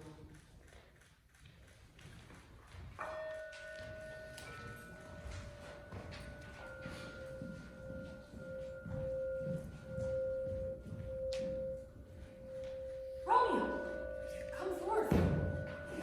Come forth, thou fearful man. Affliction is inherent in thy parts, and thou art wedded to calamity. Father, what news? What is the prince's doom? What sorrow craves acquaintance at my hand that I yet know not? Too familiar is my dear son with such sour company. I bring thee tidings of the prince's doom. What less than doomsday is the prince's doom? A gentler judgment vanished from his lips, not body's death, but body's banishment. Banishment. Be merciful. Say death. For exile hath more terror in its look, much more than death. Do not say banishment. Hence from Verona art thou banished. Be patient, for the world is broad and wide. There is no world without Verona walls, but purgatory, torture, hell itself. Hence banished is banished from the world, and if world's exile is death, then banished is death misturned, calling death banishment. Thou cut off my head off with a golden axe, and smilest upon the stroke that murders me. Oh, deadly sin! Oh, rude unthankfulness! Thy fault our law calls death, but the kind princess, taking thy part, hath brushed aside the law and turned that blackward death to banishment. This is dear mercy, and thou seest not. Oh, thou wilt speak again of banishment. I'll give thee armor to keep off that word. Adversity, sweet milk philosophy, to comfort thee, though thou art banished. Yet banished. Hang up philosophy. Unless philosophy can make a Juliet, displant a town, reverse a prince's doom. It helps not. It prevails not. Talk no more. Oh, then I see that madmen have no ears. How should they, when that wise man have no eyes? Come, one knocks. Good Romeo, hide thyself. Not I, unless the breath of heart-sick groans, mislike, inform me from the search of eyes. Hark how they knock. Who's there? Romeo, arise, thou wilt be taken. Stay a while. Stay up. Run to my study. Bye. God, what sinfulness is this? I come. Who knocks so hard? Whence come you and what is your will? Let me come in, and you shall know my errand. I come from Lady Juliet. Welcome then. Oh, holy friar. Oh, tell me, holy friar, where is my lady's lord? Where's Romeo? There on the ground with his own tears made drunk.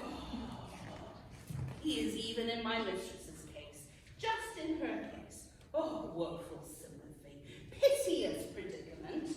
Even so lies she, blubbering and weeping and blubbering. Well, stand up, you be a man. Oh, for Juliet's sake, for her sake, rise and stand. Why should you fall into so deep an O? Nurse! Ah, sir, well, that's the end of all. Speaketh thou, Juliet? How is it with her? Does she not think of me, an old murderer? Now I have stained the childhood of our joy with blood removed, but little from her own. Where is she? And how doth she? And what says my concealed lady to our cancelled love? Oh, she says nothing, sir, but weeps and now falls on her bed and then starts up and Tybalt calls and then Romeo cries and then down falls again. Is it that name, shot from the deadly level of a gun, did murder her? As that name's cursed hand murdered her kinsman? Oh, tell me, friar, tell me, in what vile part of this anatomy does my name lodge? Tell me, that I may sack the hateful mansion. Hold thy desperate hand! Art thou a man? Thy form cries out thou art, but thy tears are womanish. Thy wild acts denote the unreasonable fury of a beast. Unseemly woman in a seeming man, or ill-seeming beast in a seeming both. Thou hast amazed me. By my holy order, I thought thy disposition better tempered. Hast thou slain Tybalt? Wilt thou slay thyself, and stay thy lady too that lives in thee by doing damned hate upon thyself? Why railst thou on thy birth, the heaven and earth, but since birth and heaven and earth all three do meet in thee at once, which thou at once wouldst lose? Fie! Thou shamest thy shape, thy love, thy wit, which like a usurer abounds in us all, and uses none in that true use indeed, which should bedeck thy shape, thy love, thy wit. Thy noble form is but a form of wax, digressing from the valor of a man. Thy dear love, sworn but hollow perjury, killing that love which thou hast vowed to cherish. Thy wit, that ornament to shape and love, misshapen in the contact of them both, like powder in a skitless soldier's flask, is set afire by thine own ignorance, and thou dismembered from thy own defense. What? Rouse thee, man! Thy Juliet is alive! For thou's dear sake thou wast but lately dead. There art thou happy. Tybalt would kill thee, but thou slewest Tybalt. There art thou happy too. The law that threatened death becomes thy friend and turns it to exile. There art thou happy. A pack of blessings lights up upon thy back, but like a misbehaved and sullen witch thou pounce on thy fortune and thy love. Take heed, for such die miserable. Go, get thee to thy love, as was decreed. Ascend her chamber, hence and comfort her. But look, thou stay not till the watch be set, for then thou canst not pass to Mantua, where thou shalt live till we can find time to blaze your marriage, reconcile your friends, beg pardon of the prince, and call thee back, with 100,000 times more joy than thou wouldst scorn in lamentation. Go before, nurse, commend me to thy lady, and bid her hasten all the house to bed, with which heavy sorrow makes an act unto. Romeo is coming. Lord, I could have stayed here all the night to hear good counsel. Oh, what learning is. My lord, I'll tell my lady you will come. Do so, and bid my suite prepare to try. Here, sir. A ring. She bid me give you, sir. Hie you, make haste, for it grows very late. How well my comfort is revived by this. Go hence. Good night. And here stands all your state. Either be gone before the watch is set, or by the break of day disguised from hence. Sojourn in Mantua. I'll find out your man, and he shall signify from time to time every good hap to you that chances here. Give me thy hand. 'Tis late. Farewell. Good night. But that a joy past joy calls out on me. If it were a grief, so brief to part with thee, farewell.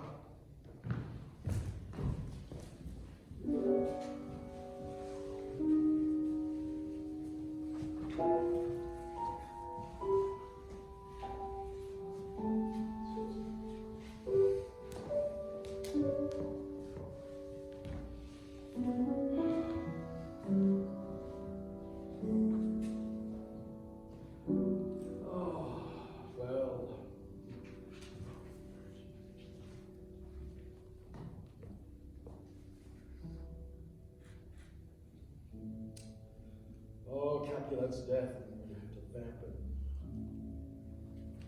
Things have fallen out, sir, so unluckily, that we have had no time to move our daughter. Look you, she loved her, kinsman Tybalt dearly. So did I. Well, we were born to die. It is very late. Oh, she'll not come down tonight, I promise you. But for your company, I will be better now. These times of woe afford no time to woo. Madam, good night. Commend me to your daughter. I will. And no reminder early tomorrow. Tonight, viewed up to our heaviness. Perhaps I will make a desperate tender of my child's love. I think she will be ruled by me. Nay, more, I doubt it not. Wife, go to her ere you go to bed. Acquaint her with my son Paris' love, and bid her mark me on Wednesday next. What day is it? Monday, my lord. Monday. Well, Wednesday is too soon. Oh, Thursday, let it be. Oh, on Thursday, darling. She shall be married, and she shall be married to this noble. Will you be ready? Do you like this place? Oh, well, we'll keep it no prey to do. A friend or two, mark you. Tybalt being sworn so late, it may be thought we held him carelessly, being our kinsman if we revel much. Therefore, we'll have some dozen friends. And they're in it. Well, what say you to Thursday? My lord, I would that Thursday were tomorrow. Get you gone. Thursday be it then. Go you to Juliet ere you go to bed. Prepare her wife against this wedding day. Farewell, my lord. I light to my chamber. Oh, it is so very late. We may call it early by and by. Good night.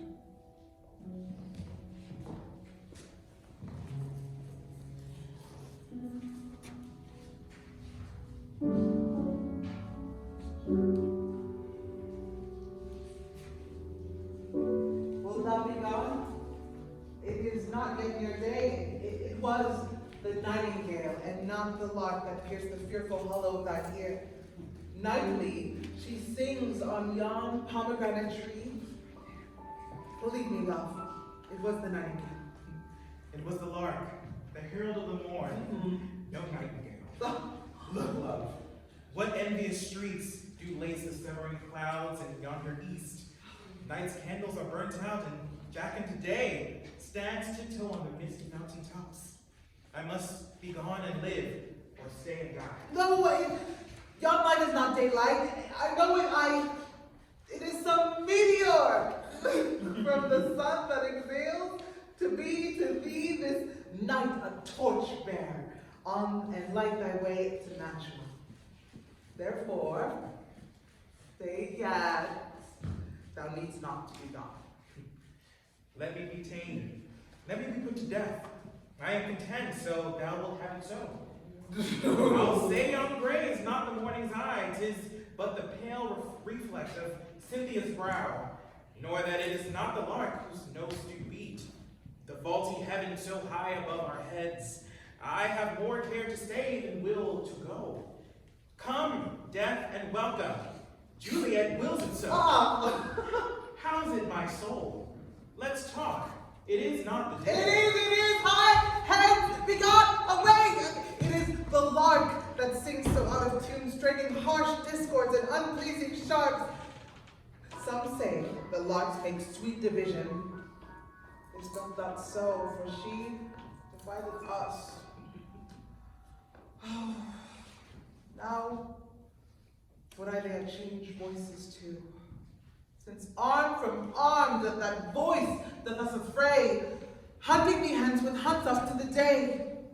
Now, be gone, where light and light it grows. More light and light, more dark and dark our woes. Madam! Nurse? Your your lady mother is coming to your chamber. The day is broke. Be wary. Look about. Then the window. Let's day in and light up. Farewell, farewell. One kiss, and I'll descend.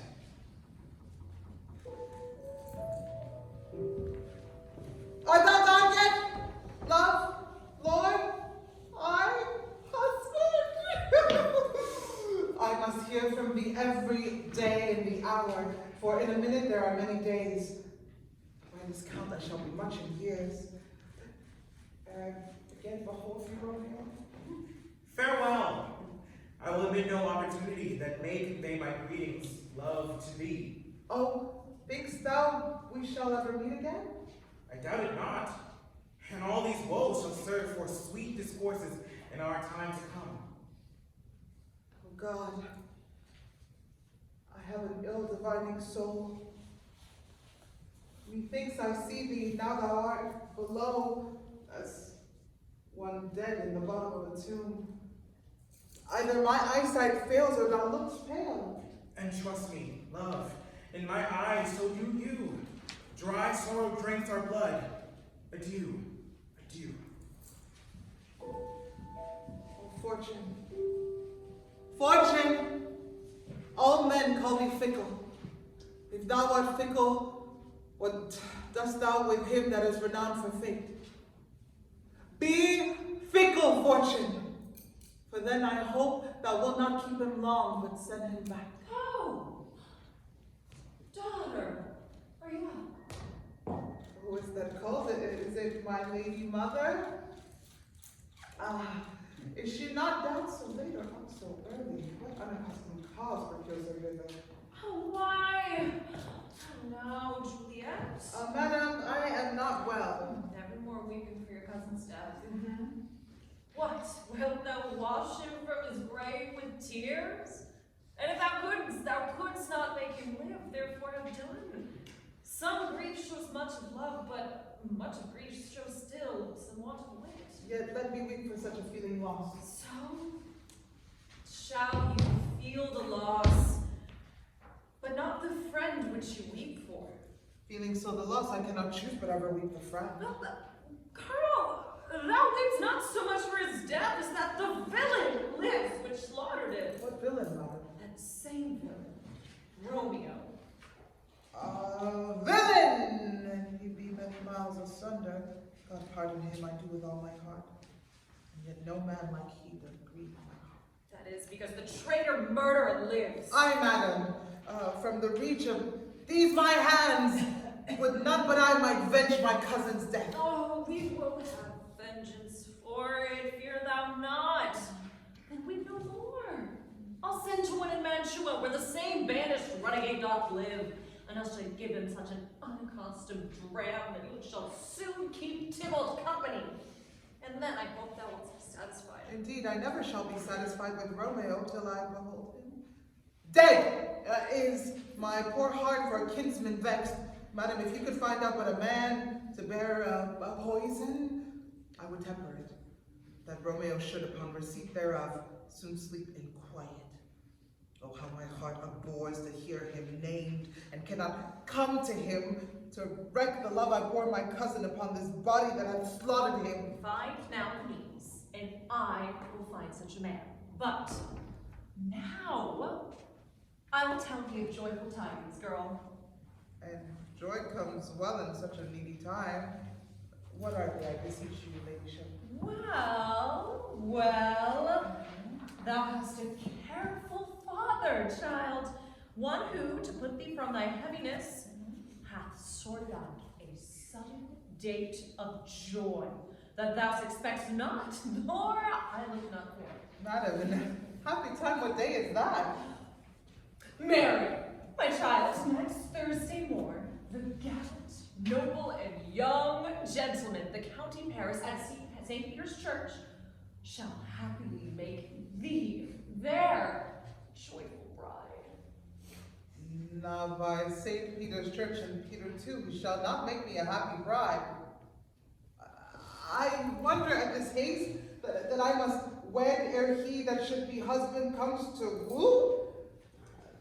I pray you, tell my lord and father Matterback, I will not marry yet, and when I do, I swear it shall be Romeo, whom you know I hate rather than Paris.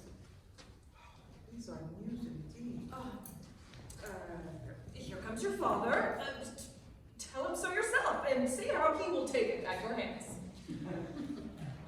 When the sun sets, the earth will do, but for the sunset of my brother's son, it rains downright. How? The conduit girl, but still in tears, evermore shouting, in one little body thou counterfeits a bark, a sea, a wind, and still thy eyes, which I may call the sea, do ebb and flow with tears. The bark thy body is, sailing in this salt flood, the winds, the sighs, who raging with thy tears, and they with them without a sudden calm, will overset the tempest-tossed body. How, wife, have you delivered our creed? Aye, sir, but she will none. She gives you thanks. I would the fool were married to her grave. Soft, take me with you. Take me with you, wife. How will she none? Does she not give us thanks? Is she not proud? Does she not count herself blessed, unworthy as she is, that we have wrought so worthy a gentleman to be her bridegroom? Not proud you have, but thankful that you have. Proud can I never be of what I hate, but thankful even for the hate that is meant love. Now, sharp logic. What is it? Proud, and I thank you, and I thank you not, and yet not proud, Mistress Minion.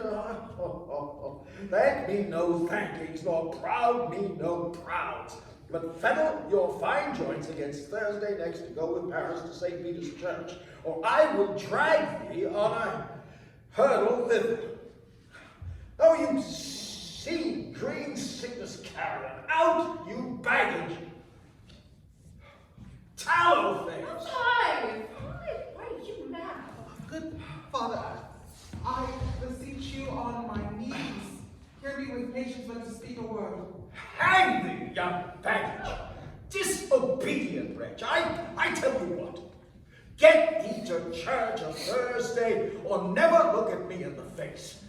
Speak not, reply not, do not answer me. Oh, my fingers itch. Why we scarcely thought ourselves blessed that God hath lent us this only child. But now I see this one is too much, and that we have a curse in having her. Out on you, you hilding! God in heaven bless her! You are to blame, my lord, for to rate her so. And why, Lady Wisdom? Hold your tongue.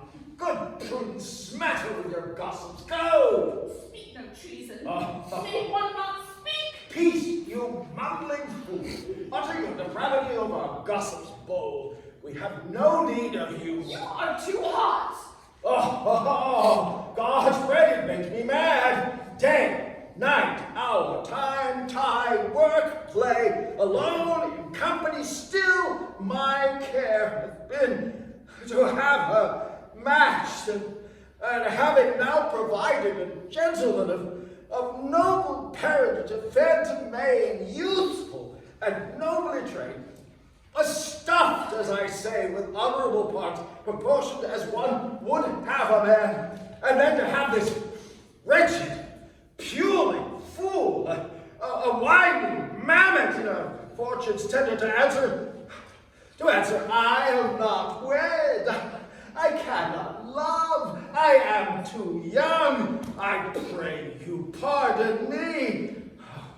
But as you will not wed, I pardon you. Graze where you will. You shall not house with me. Look to it. Think on it. I do not use to jest. Thursday is here.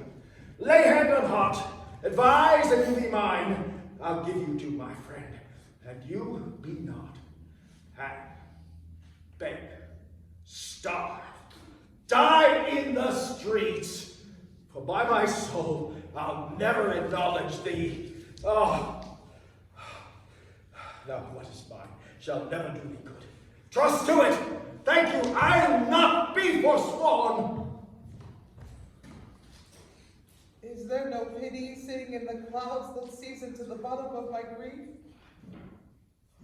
Oh, sweet my mother, has me away. I delay this marriage for but a week, or if you do not make me the bridal bed in that dim monument where Tybalt lies. Talk not to me, for I won't speak a word. Do as thou wilt, for I am done with thee. Oh, nurse, how shall this be prevented? My husband is on earth, my faith in heaven. How shall a fate return again to earth unless that husband send it to me from heaven by leaving earth? Comfort me, counsel me, Allah, that heaven should practice stratagems upon so soft a subject as myself. What sayest thou? Hast thou not a word of joy, some comfort, nurse? Faith, here it is. Romeo is banished, and all the world to nothing, that he dares never come back to challenge you, or if he do, it needs be by stealth. Then, since the case so stands as it now doth, I think it best you marry with the count. Oh, he's a lovely gentleman. Romeo's a dish clout to him. An eagle, madam, hath not so green, so quick, so fair an eye as Paris hath. Be sure, my very heart, I think you're happy in the second match, for it excels your first. Or if it did not, your first is dead. Or 'twere as good he were as living here, and you no use of him. Speakest thou from thy heart?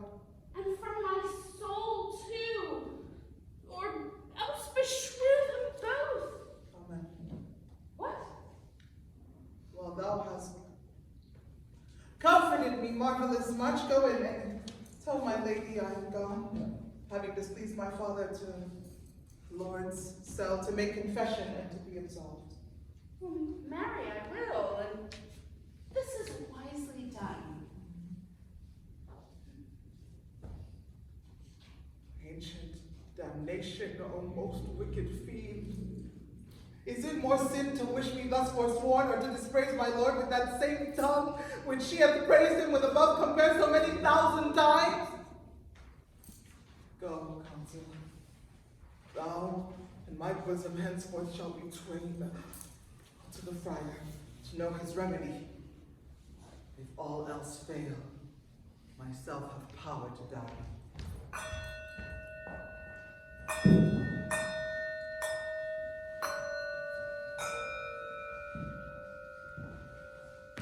On Thursday, sir? The time is very short. My father Capulet will have it so, and I am nothing slow to slack his haste. You say you do not know the lady's mind. Uneven is the course. I like it not. Immoderately she weeps for Tybalt's death, and therefore have I little talked of love. For Venus smiles not in the house of tears.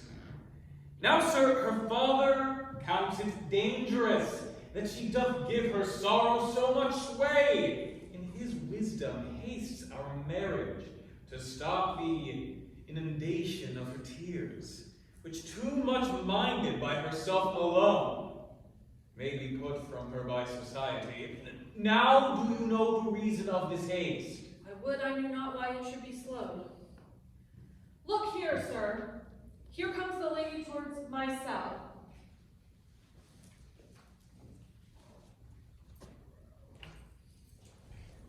Happily met my lady and my wife. That may be, sir, when I may be a wife. That must be love on Thursday next. What must be shall be. Certain text. Come you to make confession to this father? To answer that, I should confess to you. Do not deny to him that you love me. I will confess to you that I love him.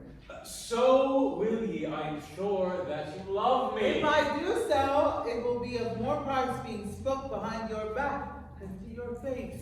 Poor soul, thy face is much abused with tears. And the tears have got small victory by that, for it was bad enough before their spite. Thou wrong'st it more than tears with that report. That is no slander, sir, which is a truth.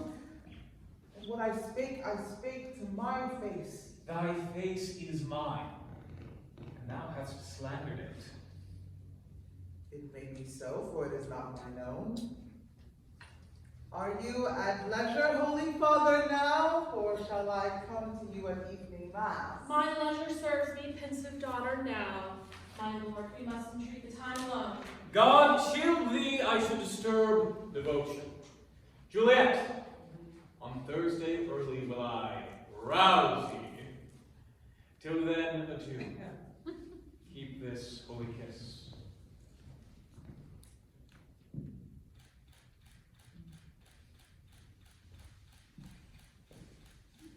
Oh, shut the door, and when thou hast done so, come weep with me. Past hope, past cure, past help. Oh, Juliet, I already know thy grief. It strains me past the compass of my wits. I hear thou must, and nothing may prorogue it on Thursday next, be married to this county.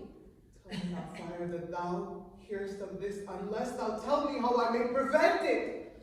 If so, in thy wisdom thou canst give no help. Do thou but call my resolution wise, and with this bottle of water will I kill myself. God, join my heart and Romeo's, thou our hands, and ere this hand by thee to Romeo sealed shall be the label unto another deed, or my true heart with treacherous will turn to another. This shall slay them both. Therefore, out of thy long experience time, give me some present counsel to behold. Twixt my extremities and me, this bloody water shall play the umpire, arbitrating that which the commission of thy years and art could to no issue of true honor living. We not so long to speak. Oh, I long to die. If what thou speakest, speak not of remedy. Hold, daughter, I do spy a kind of hope, which craves as desperate an execution, as that is desperate which we could prevent. If rather than marry County Paris, thou hast the strength of will to slay thyself, then is it likely thou wilt undertake a thing like death to chide away the shame that copeth with death himself to scrape from it? And if thou darest, I'll give thee remedy. Oh, bid me leap rather than marry Paris from off the battlements of yonder tower, or walk in thievish ways, or bid me learn where serpents are. Oh, claim me with roaring bears, or shut me nightly in a charnel house, or covered quite with dead men's rattling bones, with reeky shanks and yellow chapel skulls, or bid me to go into a new-made grave and hide me with a dead man in a shroud. Things that to hear them told have made me tremble, and I will do it without fear or doubt, to live an unstained wife to my sweet love. Hold then. Go home. Be merry. Give consent to marry Paris. Wednesday is tomorrow. Tomorrow night, look that thou lie alone. Let not thy nurse lie with thee in thy chamber. Take thou this vial. Being then in bed, and this distilled liquor drink thou off, when presently through all thy veins shall run a cold and drowsy humor, for no pulse shall keep this native progress but surcease. No warmth, no breath shall testify thou livest.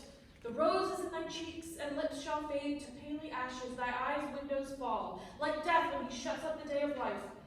Each part, deprived of supple government, shall, stiff and stark and cold, appear like death.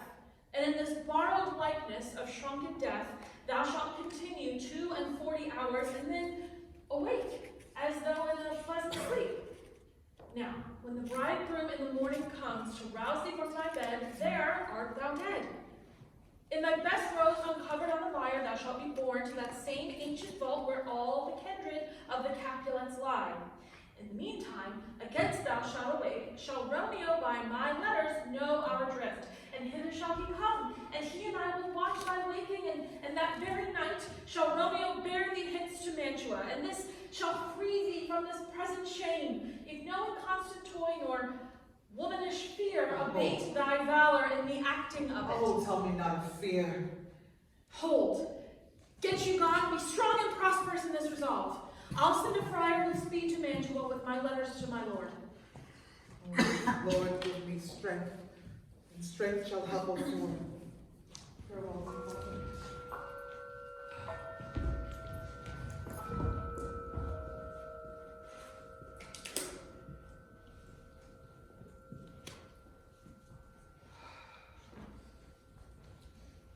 Oh, now, my headstrong. Where have you began? Oh, where I've learned me to repent the sin of disobedient opposition to you and your behests, and am enjoined by Holy Lawrence to fall prostrate here and beg your pardon, I beseech you. Henceforth I am ever ruled by you.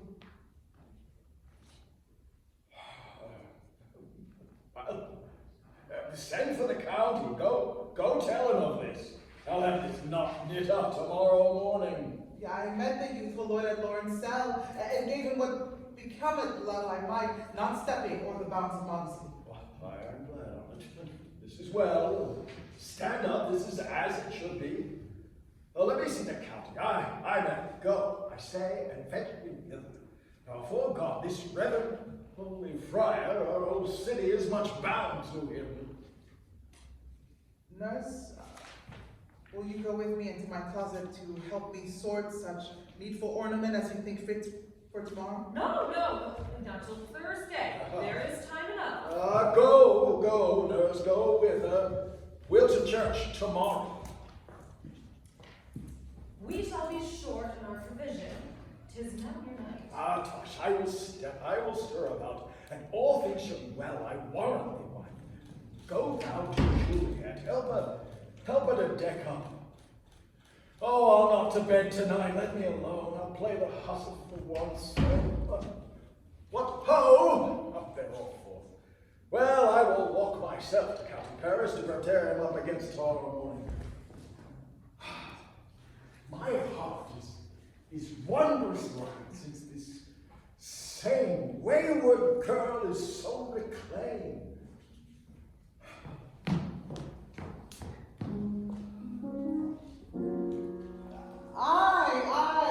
Those attires, yes, are best, but gentle nurse, I pray thee leave me to myself tonight, for I have need of many horizons to move the heavens to smile upon my state, which well thou knowest is cross and full of sin.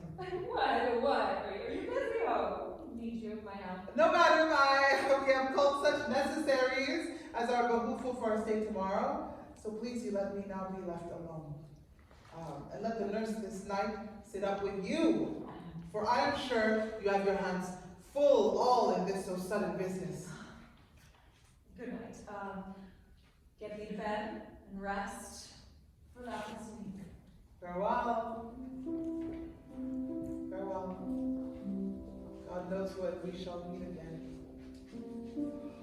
As a faint, cold fear thrills through my veins that almost freezes up the heat of life. I'll call them back. What should she do here? My dismal scene I needs must act alone. Come, vile. What if this mixture do not work at all? Shall I be married then tomorrow morning? No. This shall forbid it. What if it be a poison which the friars suddenly have ministered to have me dead, lest in this marriage he should be dishonored because he married me before to marry Romeo? I fear it is, and yet methinks it is not, for he had still been tried a holy man. How if, when I am laid into the tomb, I wake before the time that Romeo comes to redeem me? There's a fearful point. Shall I not then be stifled in the vault, to whose foul mouth no healthsome air breathes in, and there die strangled ere my Romeo comes? Or, if I live, it is not very like the horrible conceit of death and night together with the terror of the place, as in a vault in an ancient receptacle, where for these many hundred years the bones of all my buried ancestors are packed, where bloody Tybalt, yet but green and earth, lies festering in his shroud, where, as they say at some hours in the night, spirits resort. Alack! It is not like that I so early waking, what with loathsome smells and shrieks like mandrakes torn out of the earth, that living mortals hearing them run mad! Oh, if I wake, shall I not be distraught, environed with all these hideous fears, and madly play the mangled Tybalt from his shroud, and in this rage, with some great kinsman's bone as with a club, dash out my desperate brains.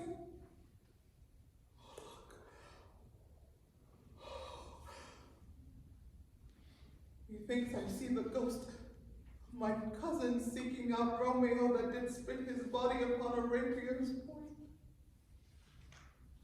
Stay, Tybalt, stay!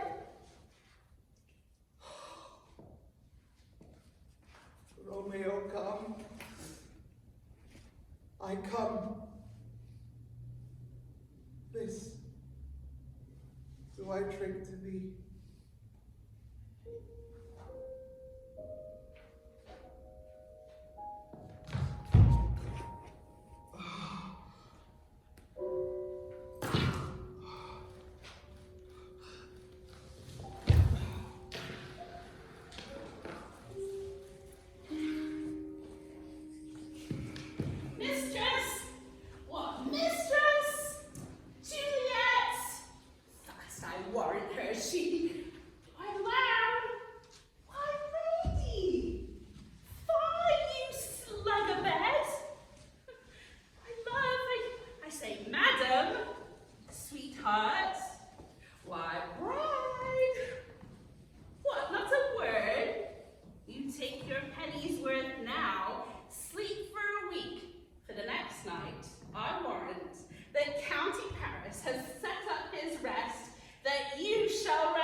My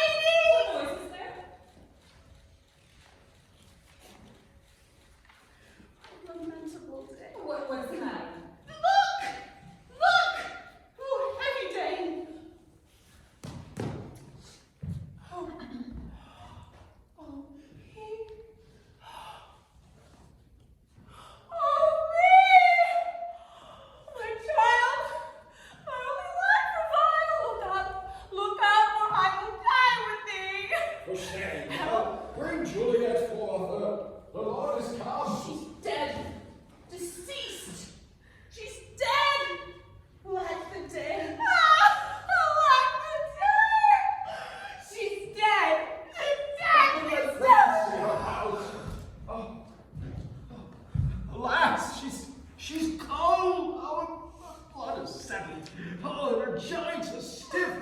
Life in his limbs are long and separated. Death lies on her like an untimely frost upon the sweetest flower of the field. Lamentable day.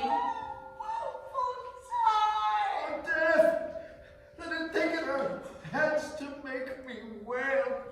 My ties up my heart and will not let me speak. Come is the bride ready to go to church? Oh, ready to go, but never to return. Oh, son, the night before thy wedding day, had death lain with thy wife. Oh, there she lies, flowered as she was deflowered by him. Death is my son-in-law. Death is my heir. My daughter he hath wedded. I will die and leave them all living all death. Have I thought long to see this morning's face? And doth it give me such a sight as this? Oh, cursed, unhappy, wretched, April day! Most miserable hour ever time saw in the lasting labor of this pilgrimage. For one loving child, but one thing to rejoice and solace in. I crawled down, I catched it from my sight. Oh, woe. Oh, woeful day. Most lamentable day, most woeful day. But ever I did yet behold. Oh day, oh day, oh hateful day. Never was seen so black a day as this. Oh woeful day, woeful day. Beguiled, divorced, wronged, spited, slain!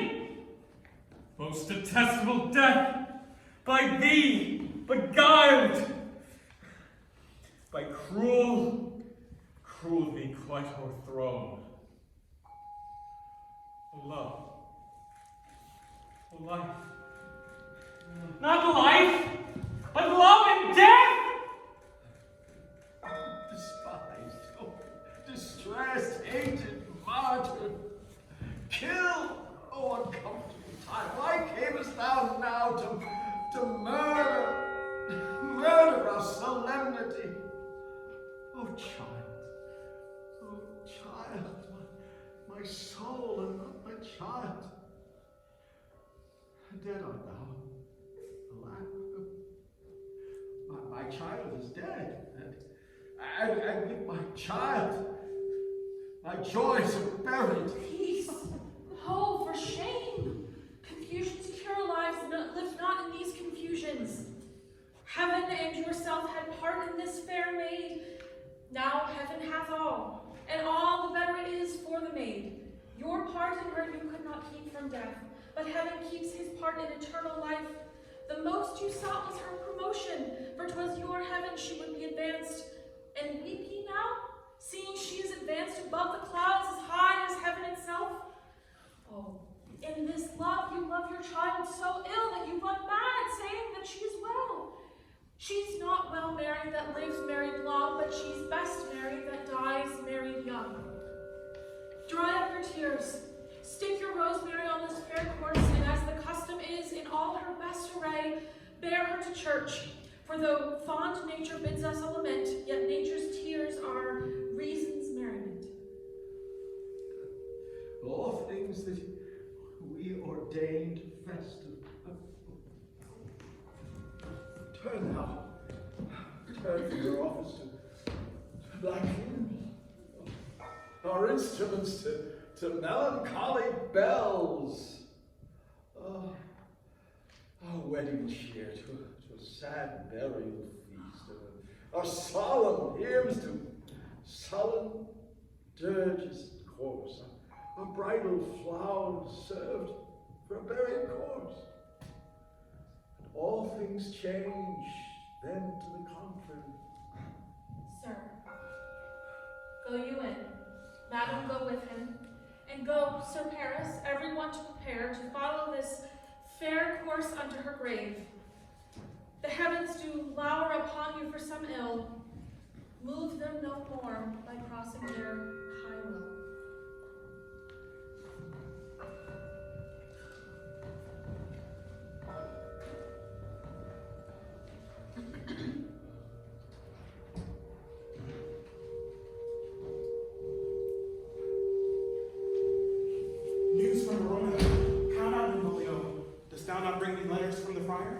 How does my lady? Is my father well? How fares my Juliet? That I ask again, for nothing can be ill if she be well.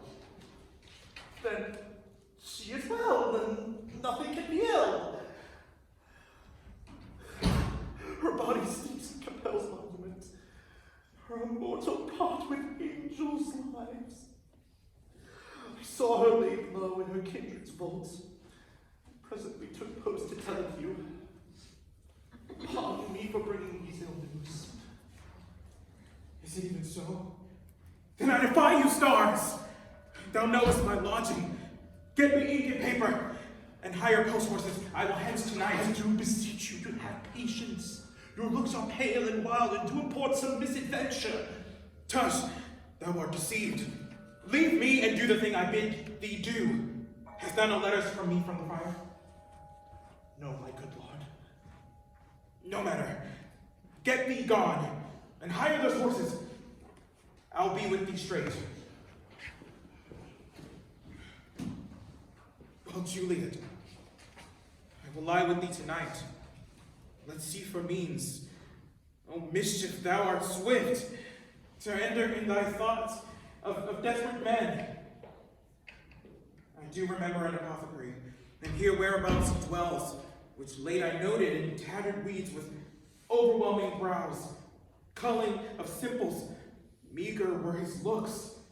Shape misery had worn him to the bones, and in his needy shop a tortoise hung, an alligator stuffed, and other skins of ill-shaped fishes, and about his shelves a beggarly account of empty boxes, green earthen pots, bladders, and musty seeds. Remnants of pack thread and old cakes of roses were thinly scattered to make up a show. Noting this penury, to myself I said, and if a man did need a poison now, whose sale is present death in Mantua, here lies a caitiff wretch would sell it him. Oh, this same thought did but forerun my need, and the same needy man must sell it to me. As I remember, this should be the house. Being holiday, the beggar's shop is shut. What ho, apothecary! Oh, who calls so loud? Come hither, man. I see that thou art poor. Hold, there is 40 ducats. Let me have a dram of poison, such soon speeding here as will disperse itself through all the veins, that the life-weary taker may fall dead, and that the trunk may be discharged of breath, as violently as hasty powder fired. Doth hurry from the fatal Canaan's womb. The tomorrow drugs I have of Mantua's law, it is dead to any that utters them. Art thou so bare and full of wretchedness, and fearest to die? Famine is in thy cheeks, need and oppression starveth in thine eyes, contempt and beggary hangs upon thy back. The world is not thy friend, nor the world's law. The world affords no law to make thee rich. Then be not poor, but break it, and take this. My poverty, but not my will, consents. I pay thy poverty, and not thy will. Put this in any liquid thickness you will, and drink it off, and if you've had the strength of 20 men, will dispatch you straight. There is thy gold. Worse poison to men's souls, doing more murders in this loathsome world than these poor compounds that thou mayest not sell. I sell thee poison, thou hast sold me more. Thou hast sold me none. Farewell. Buy food and get thyself in flesh. Come, cordial and not poison. Go with me to Juliet's grave, for there must I use thee.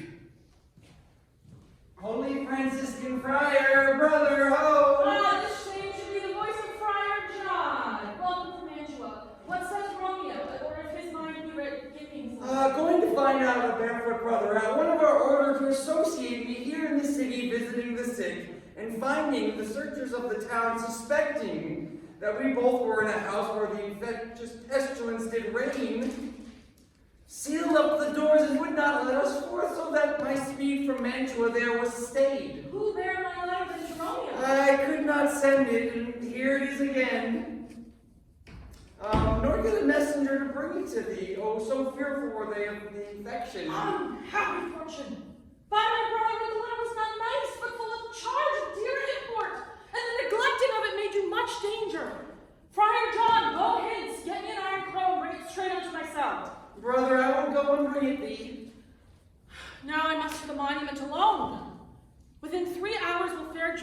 awake, she will beshrew me much that Romeo hath had no notice of these accidents. But I will write again to Mantua, and keep her at my cell till Romeo come. Poor living corse, closed in a dead man's tomb.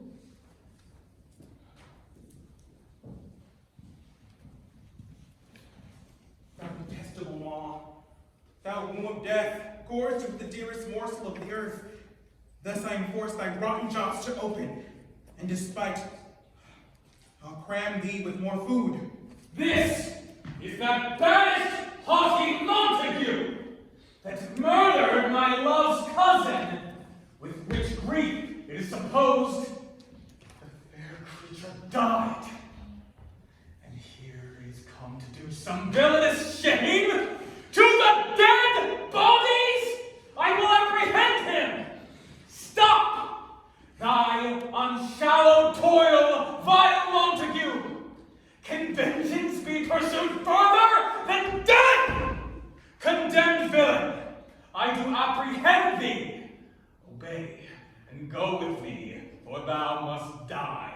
I must indeed, and therefore came I hither. Good, gentle youth, tempt not a desperate man. Fly hence and leave me. Think upon these gone, let them affright thee. I beseech thee, youth, put not another sin upon my head. By urging me to fury, oh, be gone! By heaven, I love thee better than myself, for I come hither armed against myself. Stay not, be gone, live and hereafter say, a madman's mercy bade thee run away. I do defy thy conjurations and apprehend thee for a felon here. Wilt thou provoke me? Then have at it, thee boy.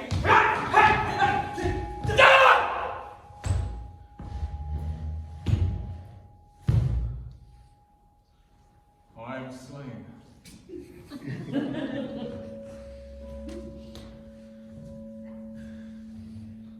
If thou art merciful, open the tomb. Lay me with Juliet.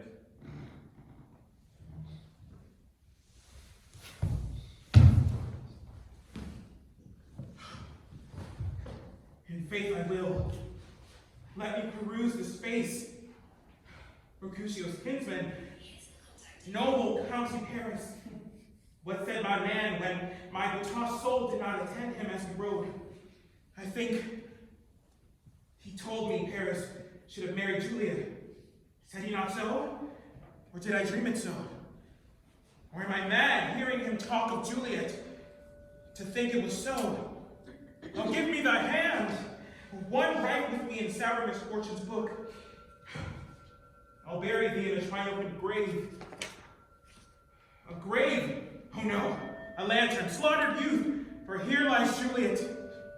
And her beauty makes this vault a feasting presence full of neglect. Death, lie thou here, by a dead man interred. How oft when men are at the point of death, have they been married? Which their keepers call a lightning before death. How may I call this a lightning?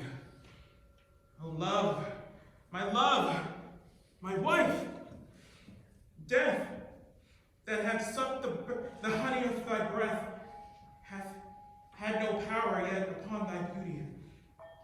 Thou art not conquered. Beauty's ensign yet is crimson in thy lips and in thy cheeks. And death's pale flag has not advanced there. TYBALT liest there down thy bloody sheet. Oh, what more favor can I do to thee? Then, with that hand that cut thy youth in twain to sunder his that was thine enemy, forgive me, cousin. Ah, dear Juliet, why art thou so fair? Shall I believe that unsubstantial death is amorous, and that the lean abhorred monster keeps thee here in dark to be his paramour? Fear of that, I will stay with thee. and never from this palace of dim night depart again. Here, here, will I remain with worms that are thy chambermaids. Oh, here will I set up my everlasting rest and shape the yoke of inconspicuous stars from this world-wearied flesh. Eyes, look your last. Arms, take your last embrace, and lips, oh, you, the doors of breath, seal with a righteous kiss, the dateless bargain to engrossing death. Come, bitter conduct, come, unsavory guide, thou desperate pilot. Now at once run on the dashing rocks, thy seasick, weary bark. Here's to my love.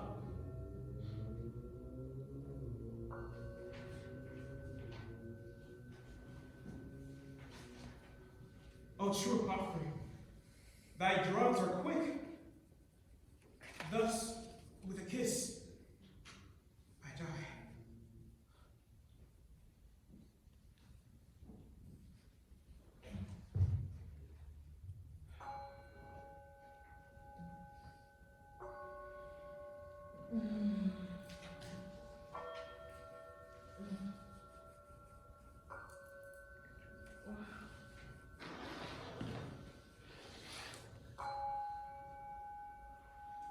What's here?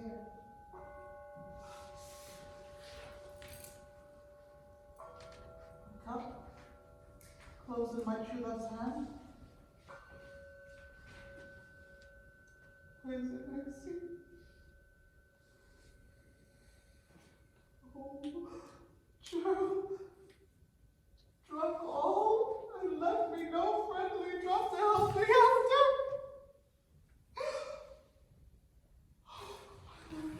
Kiss my lips.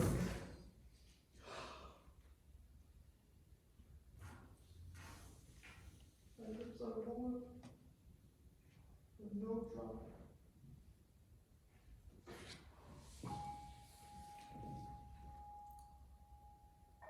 Noise.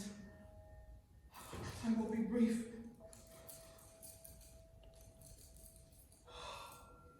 Oh, happy dagger.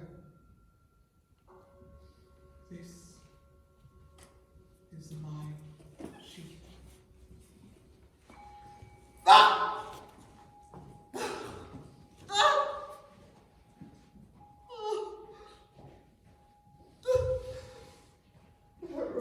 Let me die. What misadventure so early up that calls our person from our morning's rest? What should it be that so shrieked abroad? The people in the street cried Romeo, some Juliet, some Paris, and all run with open outcry to her monument. What fear is this which dawdles in our ears? Search, seek, and know how this foul murder comes. Oh, heaven! Oh, why? Look how our daughter bleeds! Oh, well, this dagger has been below. Oh, its hose is empty-ware on the back of Montague, and is missheathed in my daughter's bosom.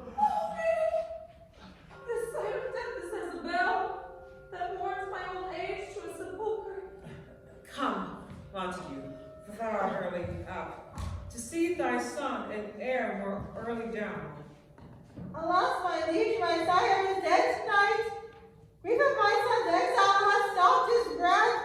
What further woe conspires against my aid? Look, and thou shalt see. Oh, thou art taught what matters is in this, to rest before thy mother to a grave. Seal up the mouth of outrage for a while, till we conclude these ambiguities, and know they're swaying their head their true descent. And then will I be general of your woes, and lead you even to death. Meantime, forbear and let mischance enslave your patience. Bring forth the parties of suspicion. I am the greatest, able to do least, yet most suspected, as the time and place doth make against me of this direful murder. And here I stand, both to impeach and purge myself condemned, and myself excused. Then say at once what thou dost know in this. I will be brief, for my short date of breath is not so long as this tedious tale. Romeo, there dead, was husband to that Juliet, and she, there dead, that Romeo's faithful wife. I married them, and their stolen marriage day was Tybalt's doomsday, whose untimely death banished the new-made bridegroom from the city, for whom, and not for Tybalt, Juliet pined. You, to remove that siege of grief from her, betrothed and would have married her, perforce to County Paris. And then comes she to me, and with wild looks bid me devise some means to rid her from this second marriage, or in my cell there she would kill herself. Then gave I her, so tutored by my art, a sleeping potion, which so took effect as I intended, for it wrought on her the form of death. Meanwhile, I writ to Romeo that he should hither come as this dire night to help take her from her borrowed grave, being the time of potion's force should cease, but he which bore my letter, Friar John, was stayed by accident, and yesternight returned my letter back. Then, all alone at the prefixed hour of her waking, came I to her kindred's vault, meaning to keep her closely at my cell, till I conveniently could send to Romeo. But when I came, some minute ere the time of her waking, here untimely lay the noble Paris, and true Romeo dead. She wakes, and I entreated her come forth and bear this work of heaven with patience. But then a noise did scare me from the tomb, and she, too desperate, would not go with me, but as it seems did violence upon herself. All this I know, and to the marriage her nurse is privy, and if aught in this is miscarried by my fault, let my old life be sacrificed some hour before this time unto the rigor of severest law. We still have known thee for a holy man. This letter doth make good the friar's words, their course of love, the tidings of her death. And here he writes that he did by poison a poor apothecary, and therewithal came to this vault to die and lie with Juliet. Where be these enemies, Capulet, Montague? See what a scourge is laid upon your hate, that heaven finds means to kill your joys with love. And I, for working at your discords too, have lost the prayers of kinsmen. All are punished. Oh, Sir Montague, give me thy hand. This is my son, Georgia, for no more can I demand. Oh, that's you. But I can give thee more, for I will raise her statue in pure gold. For all the while Verona by that name is known, there shall no figure at such rate be sown as that of true and faithful Juliet. Which shall be Romeo's by his lady's line. Poor sacrifices of our enemy. A gloomy peace this morning with it brings. The sun for sorrow will not show his head. Go hence to have more talk of these sad things. Some shall be pardoned, some shall be punished. For never was a story of more woe than this of Juliet and her Romeo.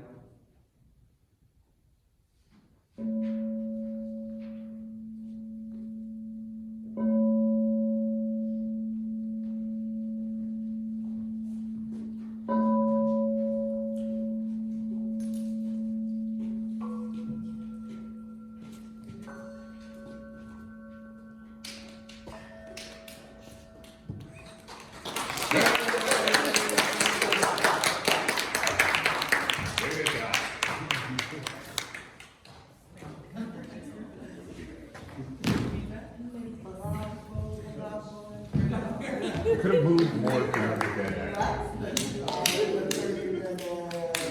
Those 3 hours. No, 3 hours. It was like 10. We started at like 7:40. It was 2:40. It's fine.